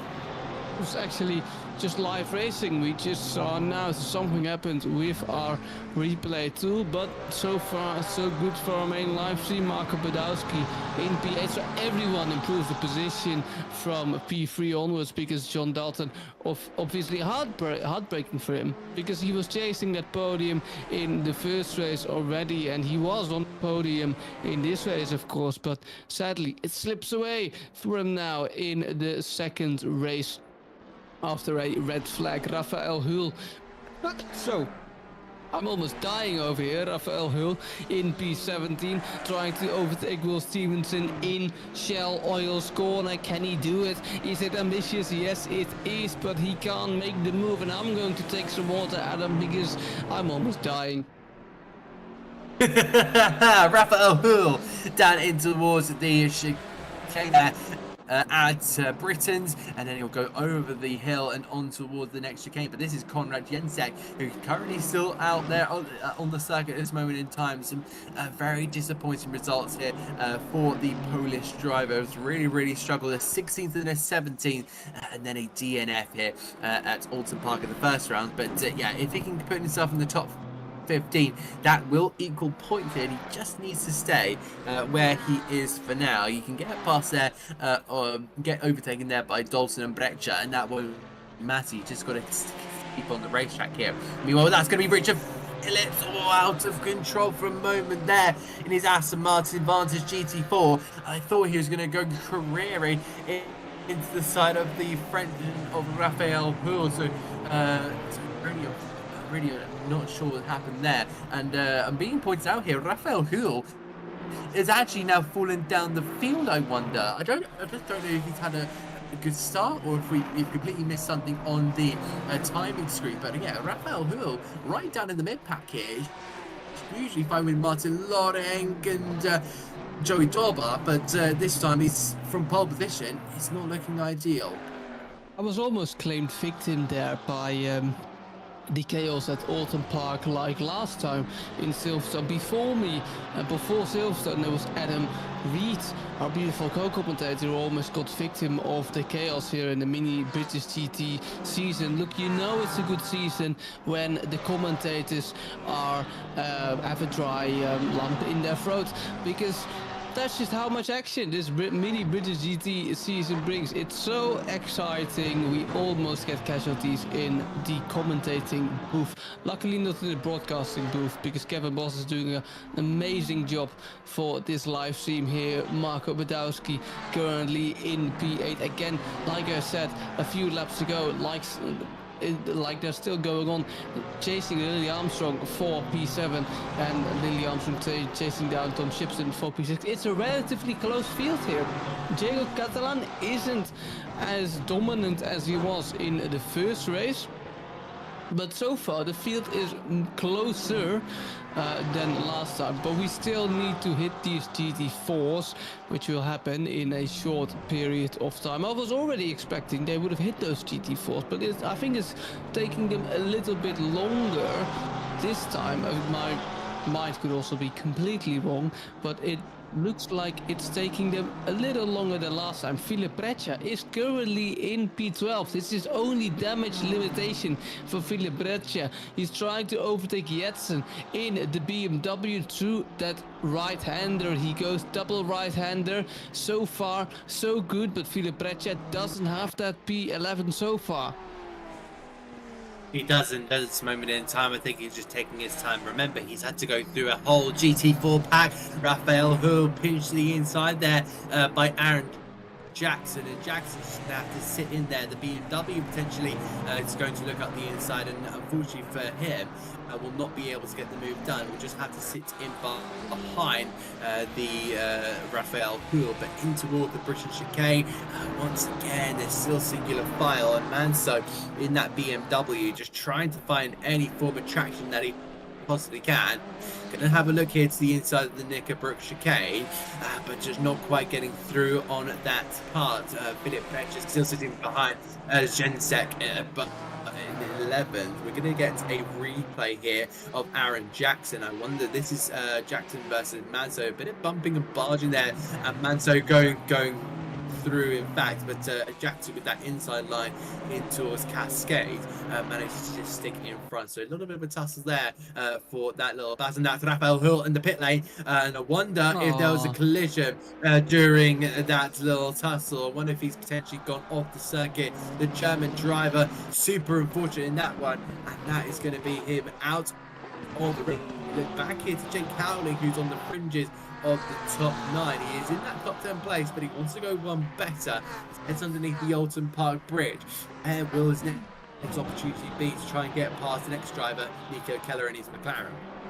It's so unfortunate for Raphael Houle as Philip Breitje around the outside, getting a bit of a touchdown, I think, by the Polish driver of Jetsen, as Philip Breitje promotes himself up to P11, but the BMW isn't done with the Czech driver so far. Well, it looks like he's done now. Philip Breitje, see if he can escape the BMW behind him now.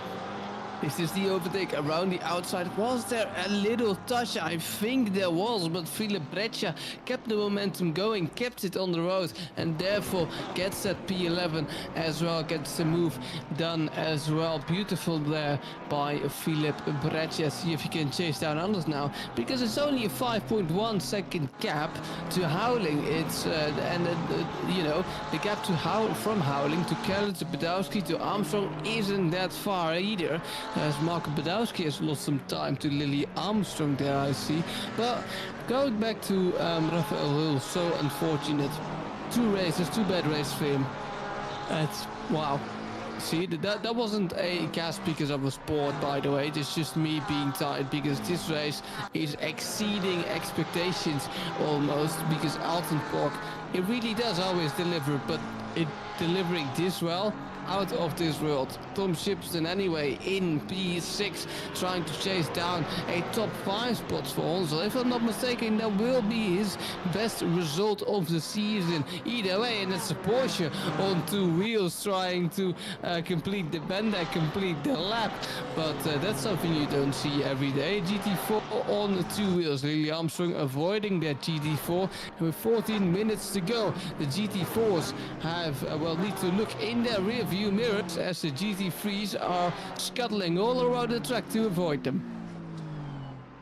Sure, there's going to be so much action now with those GT4s getting involved. We saw that the first time around, and we're going to be seeing it again. Tom Shipson there, followed by the Porsche there of Lily Armstrong. I'm sure Lily Armstrong is going to be in a very, very good position. The American very much on the go here. She looks to try and potentially fly on through. Just having a look at my stats page for Lily Armstrong. Her best finish was a P10 during what I believe is last round at Silverstone. She's going to try and go even better, and better is she doing, because that P7 is looming large for now. But if you can get past Shipton, that will be an incredible achievement, and really excited to connect with that Porsche race after race after race.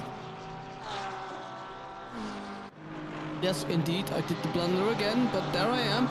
But Lily Armstrong indeed in the number 88, getting used to that Porsche. The Porsche è stata cosa competizione, not the easiest car to drive.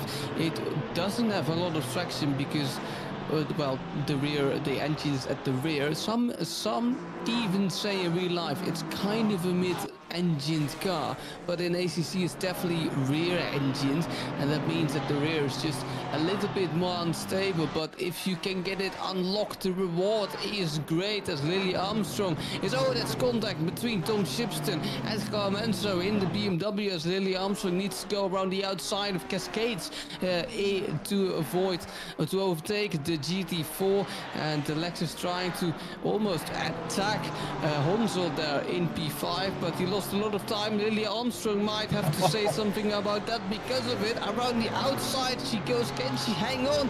And it's Honzel going slowly, and so the Lexus has an opportunity now to overtake Honzel for P5 in this race, but they need to back out because that's a beautiful livery of us just in front of them, which is the Ginetta GT4. But Tom Shipston very close now to the back of that BMW. Does he have a lunge down the outside?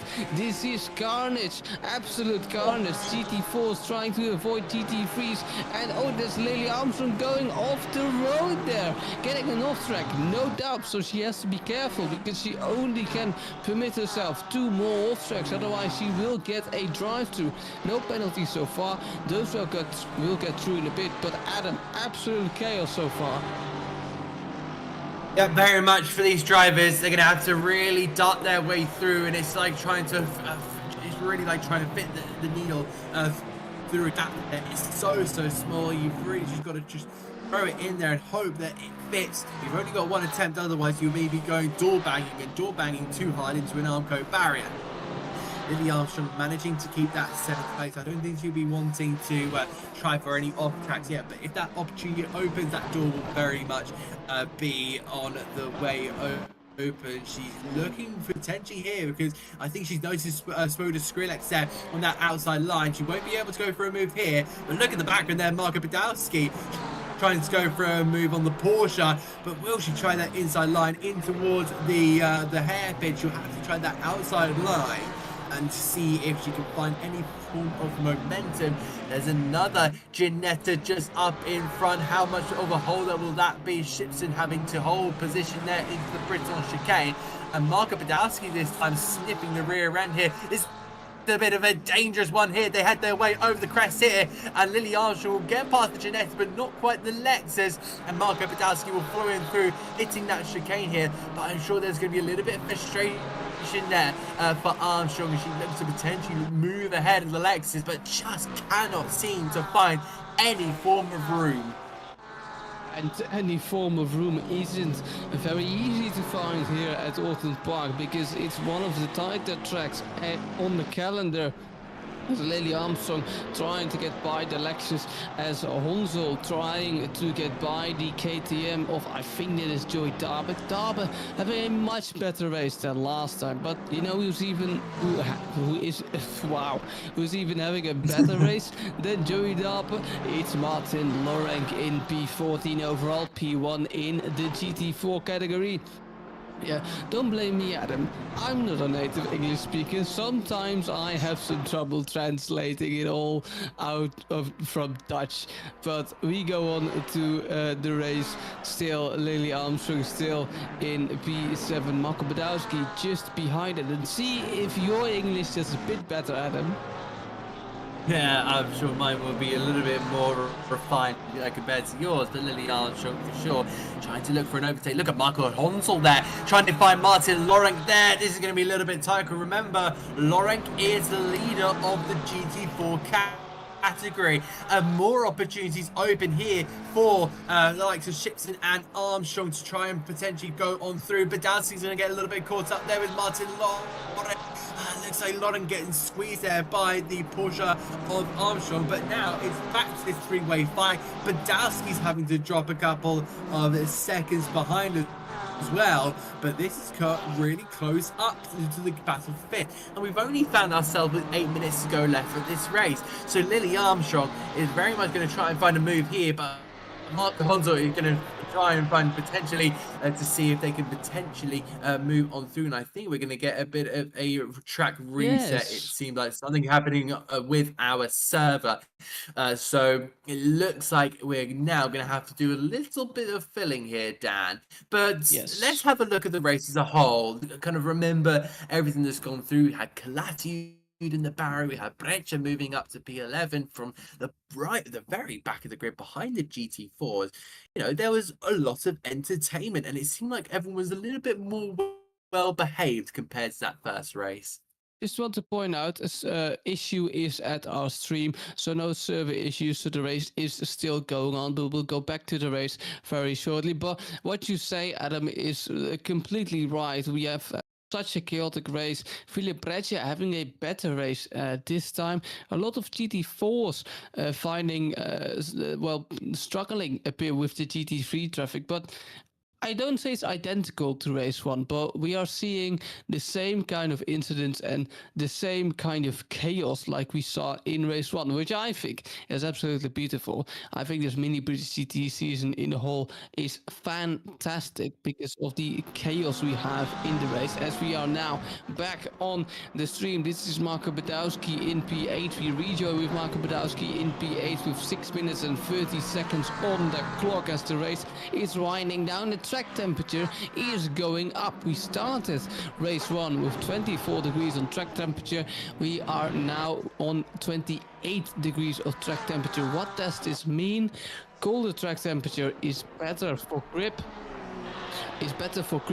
Higher temperature isn't better for grip. Oh, this is Niels Engelhardt promoting himself in P3 because Casindena is in P. Well, he went off wide, so he's not in P3 anymore. He's lost P3 to Niels Engelhardt in P4. Porsche team Schumi skins both in the same team, P3 and P4.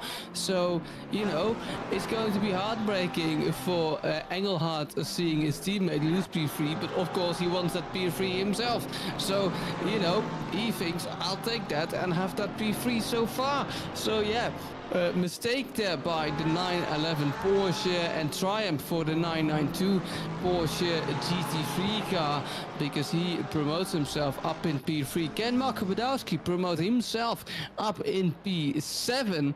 Who knows? Who knows? It's a great question to that one. We'll find out who in the next 5 minutes or so with Marco Badowski closing up to the rear there of Lily Armstrong, really trying to find a way through on his sister Porsche. Of course, the same manufacturer teammates, but you can see that I think Honsel has really made a bit of a gain here. He's found himself over a second now, up to over Shipson now, and that Lex is going to be feeling the pressure. But the big question is, where can you overtake? I can really sense some frustration for the likes of Armstrong and Badowski. I think more for Badowski because remember he's had massive hold-ups in the past few laps, and of course with Lily Armstrong in front, really trying to open that opportunity for you know, his way to go through. Not going to be down in towards this corner of Cascades, but it has to be a very, very bold, brave, and maybe a bit overly aggressive maneuver if he really is desperate to try and get through. Because you know there is a big P5 up for grabs here, but with these two cars right in the middle of his windscreen, there's not going to be many times he can go through here. So it's really going to be about maybe pushing one of these into a mistake here. But if they're holding station for now, you know, you've just got to try and go with it. And a bit of a loss there for Badowski because Armstrong now on the back of the Lexus. It's really so easy to defend here at Oulton Park because normally you just take the line down the inside, take the defensive line, and normally you've got it covered off unless your opponent has that much more speed. He can make a move around the outside. Of course we have Cascades, of course we have turn 1, but apart from that it's narrow, it's tight, as we have a 5-second time penalty for Engelhardt, so the time penalties are coming in so far. It's the only time penalty so far, as maybe a move into the last corner indeed for Marco Badowski. At least Badowski was looking for a move down the inside of Lily Armstrong, but we're about to get feisty because we are about to enter, or we have entered, the last 2-ish laps of the race as Lily Armstrong is feeling the pressure of the German driver. It's both Porsche against Porsche Porsche against American against Germany. Philip Breccia is indeed in P9. He's absolutely, he's just demolishing the rest of the GT3 field behind him, because he's already up to P9 and he's closing in to the guys, to the drivers in front. And see if Philip Breccia can say anything about these final positions. For sure, there's going to be so much potential for some of these drivers. You don't have long left. You only got 2 minutes on the clock, and if you're Philip Breccia, you want to be able to take an 8th place home and really run with that as we head into the next round of the Mini British GT Championship at Spa-Francorchamps, the 7-kilometer circuit that hosts the biggest stage in Formula One. Well, it's going to be hosting our Mini British GT Championship. Badowski still looking for a move here on his Porsche teammate of Lily Armstrong. Armstrong, I think, has lost a little bit of momentum through some of the corners, and I think there is a big opportunity. But there you can see that lazy defending there from Lily Armstrong, putting her car right in the middle of the circuit and forcing Badowski to go to the outside line. He's going to try and use that outside line to get a big old run here, but you can see that again. Armstrong just putting her car in the middle of the circuit. No attempt down into Old Hall corner. And Badowski is getting seriously frustrated behind the rear of his Porsche teammate. Down into towards Cascades is going to be, it's a good defensive move there from Armstrong. And I'm looking at Philip Breccia. I'm sure he'll be looking at this with a big old smile on his face. Indeed, but we have a 5-second time penalty for car 27, which is the car of Nicholas Keller. We also have a 5-second time penalty for Niels Engelhardt. Absolutely heartbreaking, because he will tumble all the way down, I think, to P5. Gomenso in the BMW GT4 trying to make his way up in the back. He's currently in, again, a P21 overall. This must be somewhere around P10, P9 in a GT4. He's trying to chase down the Mercedes, looking down the inside, breaking down the inside. No, just can't do it so far. Goman to the Portuguese, trying everything to overtake that Mercedes of Aaron Jackson in front of him, but nothing is quite working at the moment, as the leader of the GT3 field comes across the line to start his final lap. Diego Catalan isn't as dominant as he was last time, but he is still leading, and that is all what matters, as the lead is now on the final lap. Is Gomenso still trying to overtake this Mercedes GT3 as the clock ticks to 0, and the final lap has definitely gone in currently. Also, perhaps for the 22 GT4. Not sure if the GT4's ahead of the leader will finish, but that doesn't matter for Marco Badowski, who wants that P7 coming out of Cascades. Now, can he get that P7? And Philip Breccia behind that as well, Adam. Philip Breccia is really close. He is as well, and Breccia will try and see if he can go for a last lap maneuver. It is the clock tick down to 0. These are the last opportunities you're going to get on the racetrack. Marco Badowski will be looking for a move potentially into Britons, but I think, oh no, there's João Manso, who's gone off the racing circuit, off at Druid's corner, going to come on at the rear, just sliding around there. We'll have a quick replay of this. I think we need to do it very quickly. Here's João Manso coming up towards Druids. I think he may have just stuck himself on the grass, on that inside line. Very, very close there to not take out Aaron Jackson as well there. So very, very fortunate there for the Portuguese driver as he cuts along the grass. Here comes Diego Catalan. It's 3 in a row for the Spaniard. Nico Kumpu comes home in second, and it's going to be Jean-Sebastian Katinjenga who will come through, take his first ever Mini British GT podium. Brilliant end to this race. Flashing light there. Tom Shipton will keep his position, and of course, with the results changing, it will be Honsel from Shipton, from Armstrong, from Badowski, with Breccia in 8th, Howling 9th, Keller will be in P10, with Jensen in P11, and Niels Engelhardt, I think, has had a big old off, because he dropped all the way down to 12. John Oulton will take P13 as well on the road. He leads the 171 there in the background. But yeah, not the day that John Dalton would have wanted here at Oulton Park up in the north, quite near a couple miles away from Liverpool. But here comes your winner in the GT4 category. It's Martin Loreng. It's the absolute masterclass that he was hoping for in the first round, but he was gained maximum points and the most in all three of our races. Donington, at Stilverson, and at Oulton Park. Mo Plate will finish behind Ted Ers, but completing that GT4 podium with Joe Dorber and Will Stevenson. The stupendous race we've had here at Oulton Park. And we'll move on to Spa-Francorchamps in 1 week's time. But we'll first of all move on to Jarman, so decides to do a bit of Tokyo Drift, it seems like, as he moves his way through. But Dan, give us our rundown, because that was a superb second race. Was indeed, with Diego Catalan taking the win and Nico Kumper actually taking the fastest lap of the race, and it's Casingena in P3. I will never be able to get that name wrong. Name right. I'm so sorry for the Frenchman, but he takes his first podium of the season. Honsel in P4. It's Tom Shipston in the Lexus with, I think, a best race result so far in the Lexus. Armstrong in P6. It's Marco Badowski in P7. Philip Breccia, heroic comeback drive in P8.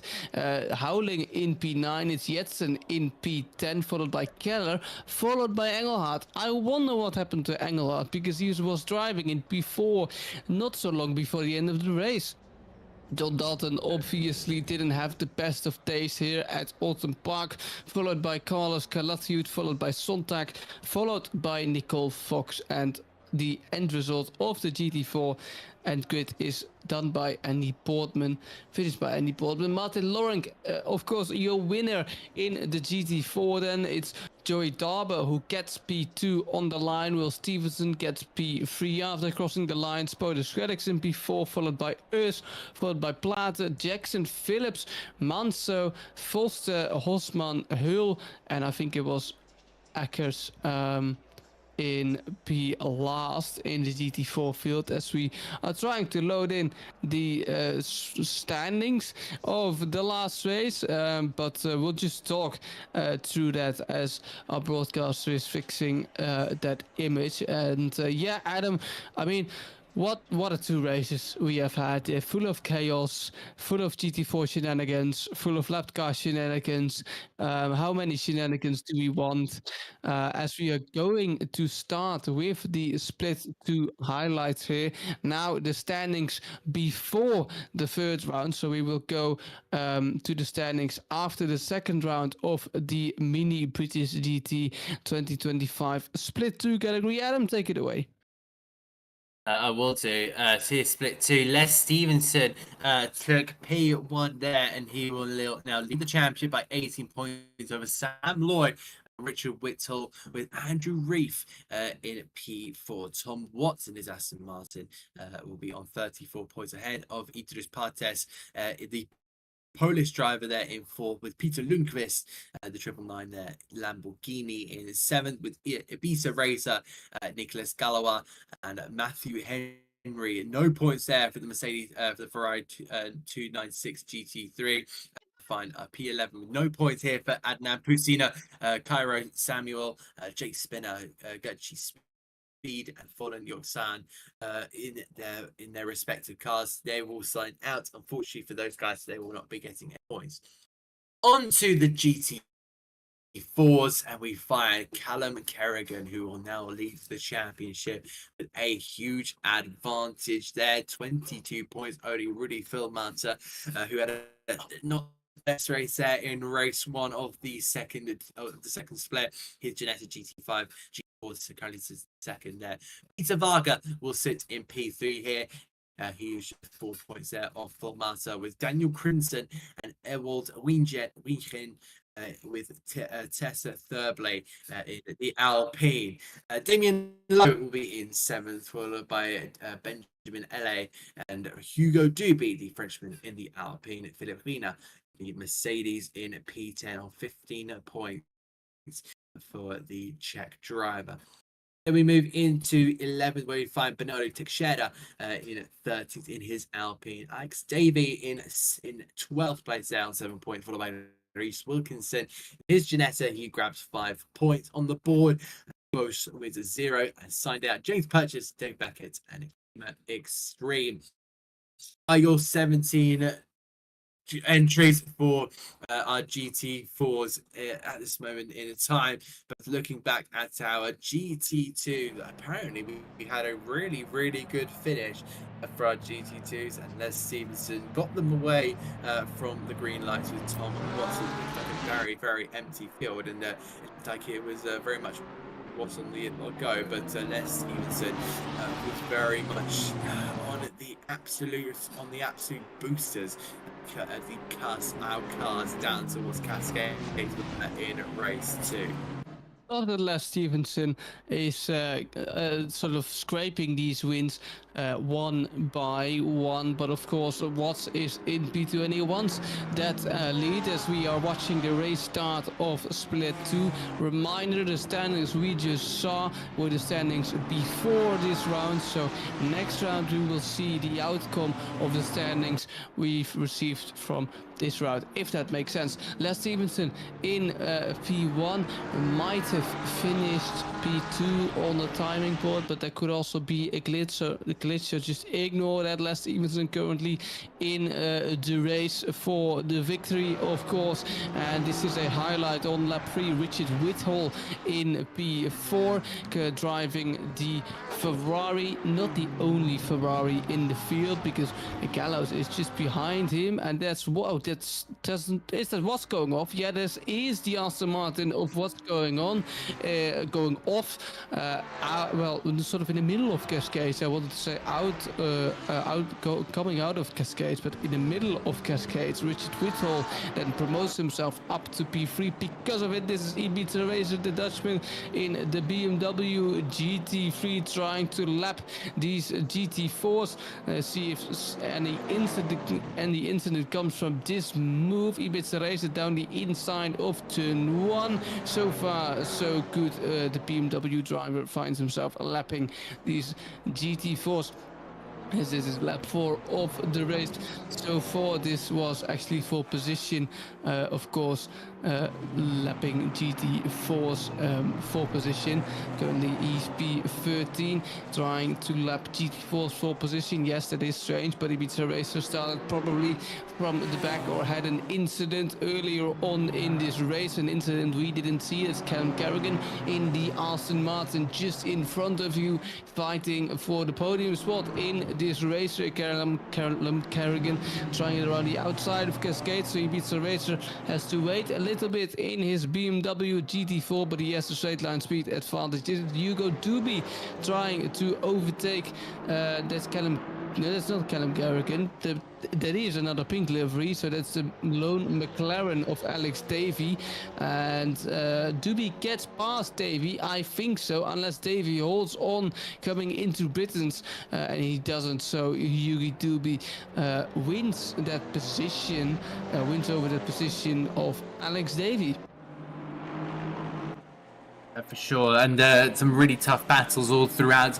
Daniel Crinson in the Alpine under attack there from what looks like the Alpine of Callum Garrigan, and now you also we saw that Phil Mata also in the battle as well there, and we saw that Kerrigan and the Aston Martin managing to sweep on through, but Daniel Crinson there side by side, a little bit of door banging, classic Zurich car style, and Phil Marta also decided to get in on the action here as he dives on through, and it looks like he'll go back to the GT3 cars here on lap 7 of this race. It was Ibiza Racer up against Reece Wilkinson. Well, we all know who's going to win in that one. GT3 versus GT4. BMW against Ginetta. There was zero competition, and Reece Wilkinson continued to lead out on that one. But of course, that was the standing we just read out were pre this race weekend. So of course, with Reese Wilkinson having what seeming to be two very, very good results. He's going to definitely go up into the top 10 in the standing with Tom Watts here. We're looking at who's side by side with Peter Lundqvist in the Aston Martin. He got pushed out wide at Old Hall Corner. So the Aston Martin on that one was in a very, very top position. So carried their battle around. There seems to be some really, really positive stuff, and there was some really good stuff there in GT2, despite the grid that was unfortunately shrunk compared to our split one. There was a bit of contact there between Crinton and Phil Martin. Phil Martin, the South African, there on the inside line, and he took the position. But that Alpine very much got a bit of a hip and shoulder there, and maybe a little bit more than a hip and shoulder. That may have been a big old up there out to the left of Old Hall. Yeah, indeed, but that's, rubbing is racing, as they say, as the GT3s try to lap the GT4, so some more incident will come to us in these highlights. No doubt that the GT3 needs to take the grass there, as really Phil Matter overtakes the McLaren beautifully on the inside, and so he will chase down the lead. Will he chase down the lead? Because he's currently P15 overall. And see if the 975 can make any gains regardless of his position. Currently Alex Davey driving for Vulcan Racing, currently trying his best to overtake. That must be the 420. I know the 707 of Crinton. Indeed, a little bit of contact there, huge contact. GT4 sliding off the road there. Does he keep it out of the barriers? That is the question. And so I don't think he does, actually, because I don't see him returning to the racetrack. But maybe this will get shown later on. Rudy Philmalter having the pace advantage in that Ginetta, trying to overtake another Alpine GT4 here. This is the GT4 from Furby in the 876. No issue here, really, overtaking the Alpine driver. And so Phil Matter can keep his eyes forward and see if he can chase down Doobie in P12. For sure, these guys continuing to fight on. Here is Peter Lundqvist in here. In his Lamborghini Huracan GT3, and such a great opportunity to be able to see these guys really battle it out, especially with that Lamborghini, and it was nice seeing that being out and out split too. The dynamic and the differentiation in cars as well seems a little bit more wider as well, but also we kind of got our ups and downs. Unfortunately, we were missing the Ford Mustang from Bruno Teixeira. This was Hugo Dubé, Frenchman in the French manufactured car, and that was Rudy Philmarter, the South African, going through there on lap 17 of this race, and unfortunately Dubé having to just give that up on the approach down in towards Old Hall. The Ginetta having a little bit more power compared to the Alpine, which meant he could fly on by, but the cornering was absolutely brilliant there from the Alpines. That was some really good stuff, and this was Les Stevenson. Now I'm hearing this was a very, very optimistic finish down in towards the last corner. You saw there Reef there on the outside line, the American trying to get the switch back here, and a big moment there from the McLaren. They'll go side by side up towards Old Hall, and they go on the line, and that was just about Les Stevenson taking another win by just 700th of a second. Can we have more of that? Yes, please. That would be beautiful. It's a photo finish in split one is still on my bingo card, so hopefully this is a sign for it to happen. We've had one for split two, but we will go on to the interviews. We do have some interviews. Welcome, Martin Lorenk. You didn't win. Did you just won? No, Will Stevenson won race one actually, but you did win race two. How does it feel to be back on the podium, to not win a race and to also win a race at the same time? Hi. Hello. Well, obviously in the first race, from my point of view, I think, well, I guess so. that I'm faster at the time than him, so he let me through. He actually slowed down. So, and in the theory that I will catch up to Rafael, we start to battle, and he can profit from it as normal endurance racing and such. But yeah, well, I didn't caught up. So second to last lap, I slowed down for William, obviously, to return the position because it's just a fair play to do. And I didn't really expect that Rafael ran out of the fuel. That was so unlucky for him. Very interesting to see these little, well, we can almost call it driver pacts happening throughout the field. Absolutely lovely. But just walk us through your race. Really, how did the car feel here today at Oulton Park? You have a big Mustang which can make some advantage on the straight, but Oulton Park is tight and it's twisty. How did that Mustang feel? Oh, Oh, a the Camaro, Camaro. obviously. Yeah, great.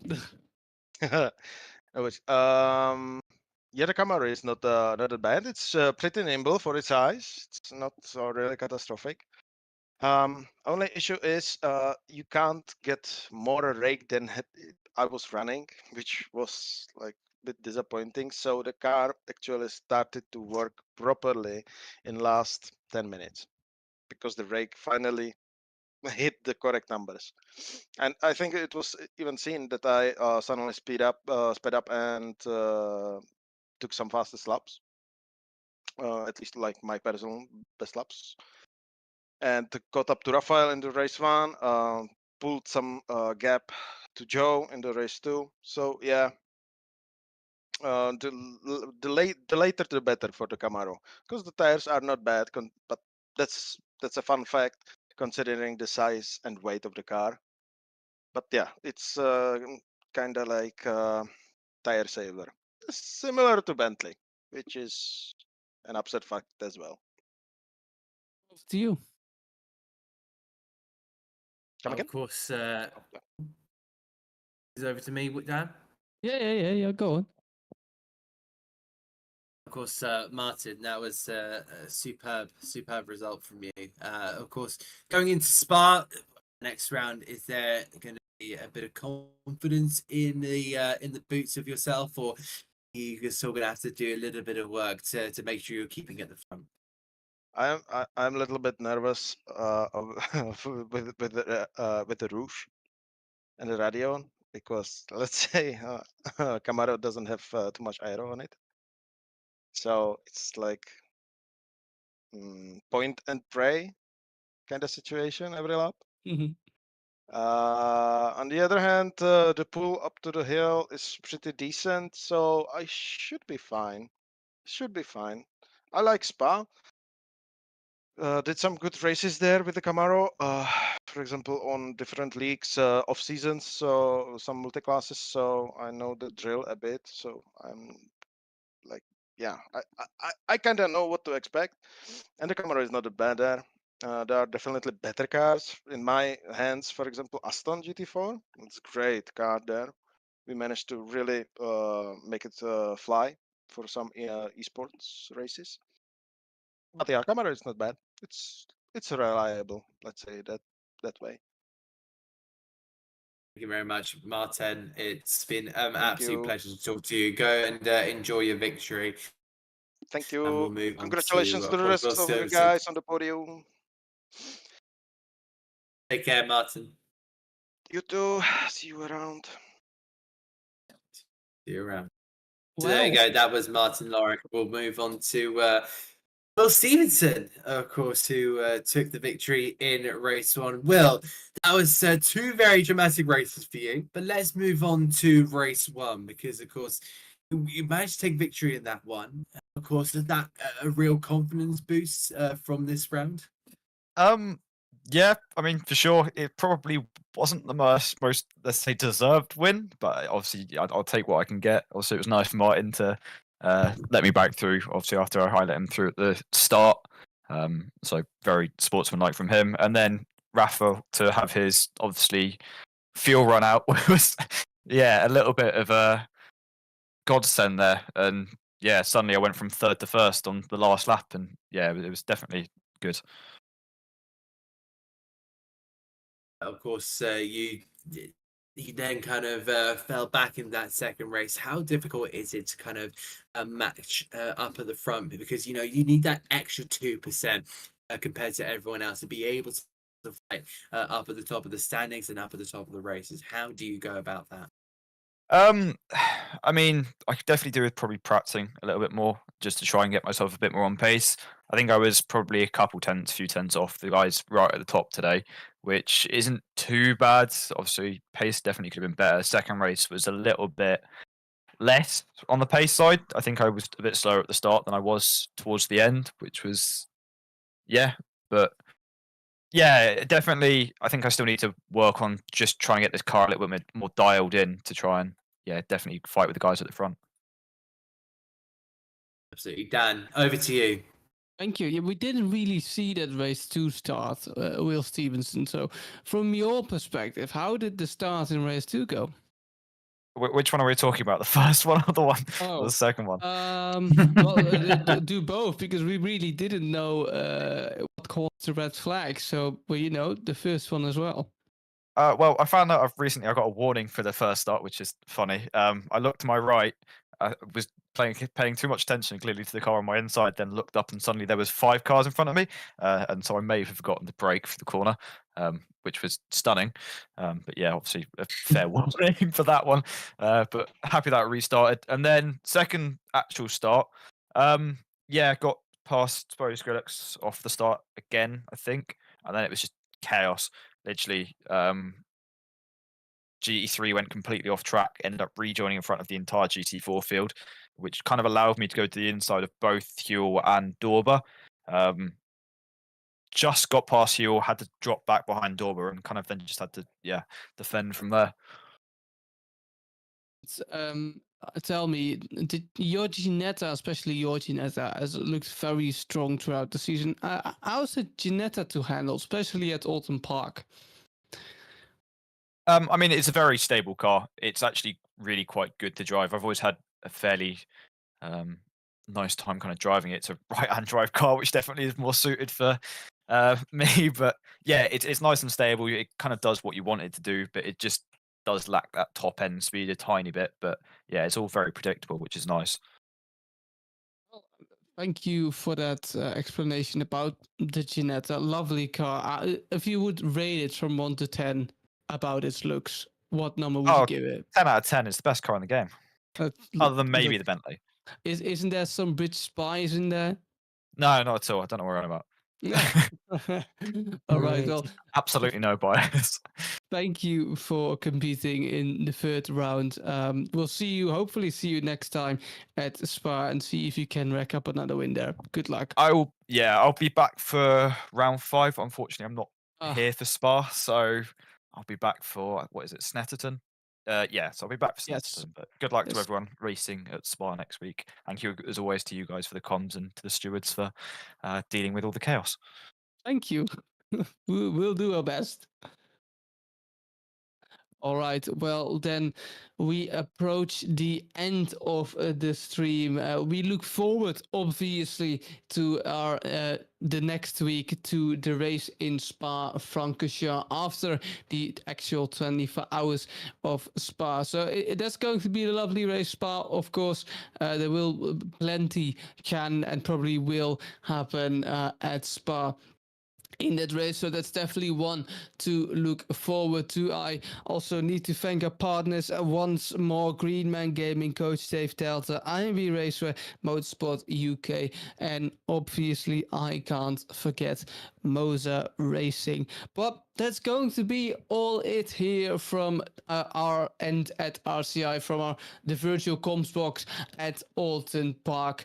We will see you next time at Spa next Monday. We will surely have a great race then. Until then, see you next time, and thank you for watching. Goodbye. You ready? 3, 2, 1, go. Get behind the wheel, let's go. Grip the road, feel the flow. Thunder roaring, still alive. Live this dream and drive. Tires burning with gasoline. Push the limits, chasing green. One shot, don't slow, go on, we'll take control. Engines scream alive tonight. Blazing past the red line. Outrun the night, won't lose this fight. Follow the road, red line for show. We're chasing taillights, don't let go. Under the stars, we'll go so far. This is who we are. Chasing taillights. Chasing taillights. Chasing taillights. We're chasing taillights. The miles they fade, but they don't die. Faster now, they always fly by. Sweat and gears, hearts in sync. On the edge, on the brink. Clock ticks down, stakes are high. One mistake, we kiss us goodbye. Don't slow down, we're not done. Finish line for the strong ones. Engines scream alive tonight. Blazing past the red line. Outrun the night, won't lose this fight. Follow the road, red line for show. We're chasing taillights, don't let go. Under the stars, we'll go so far. This is who we are. Chasing taillights.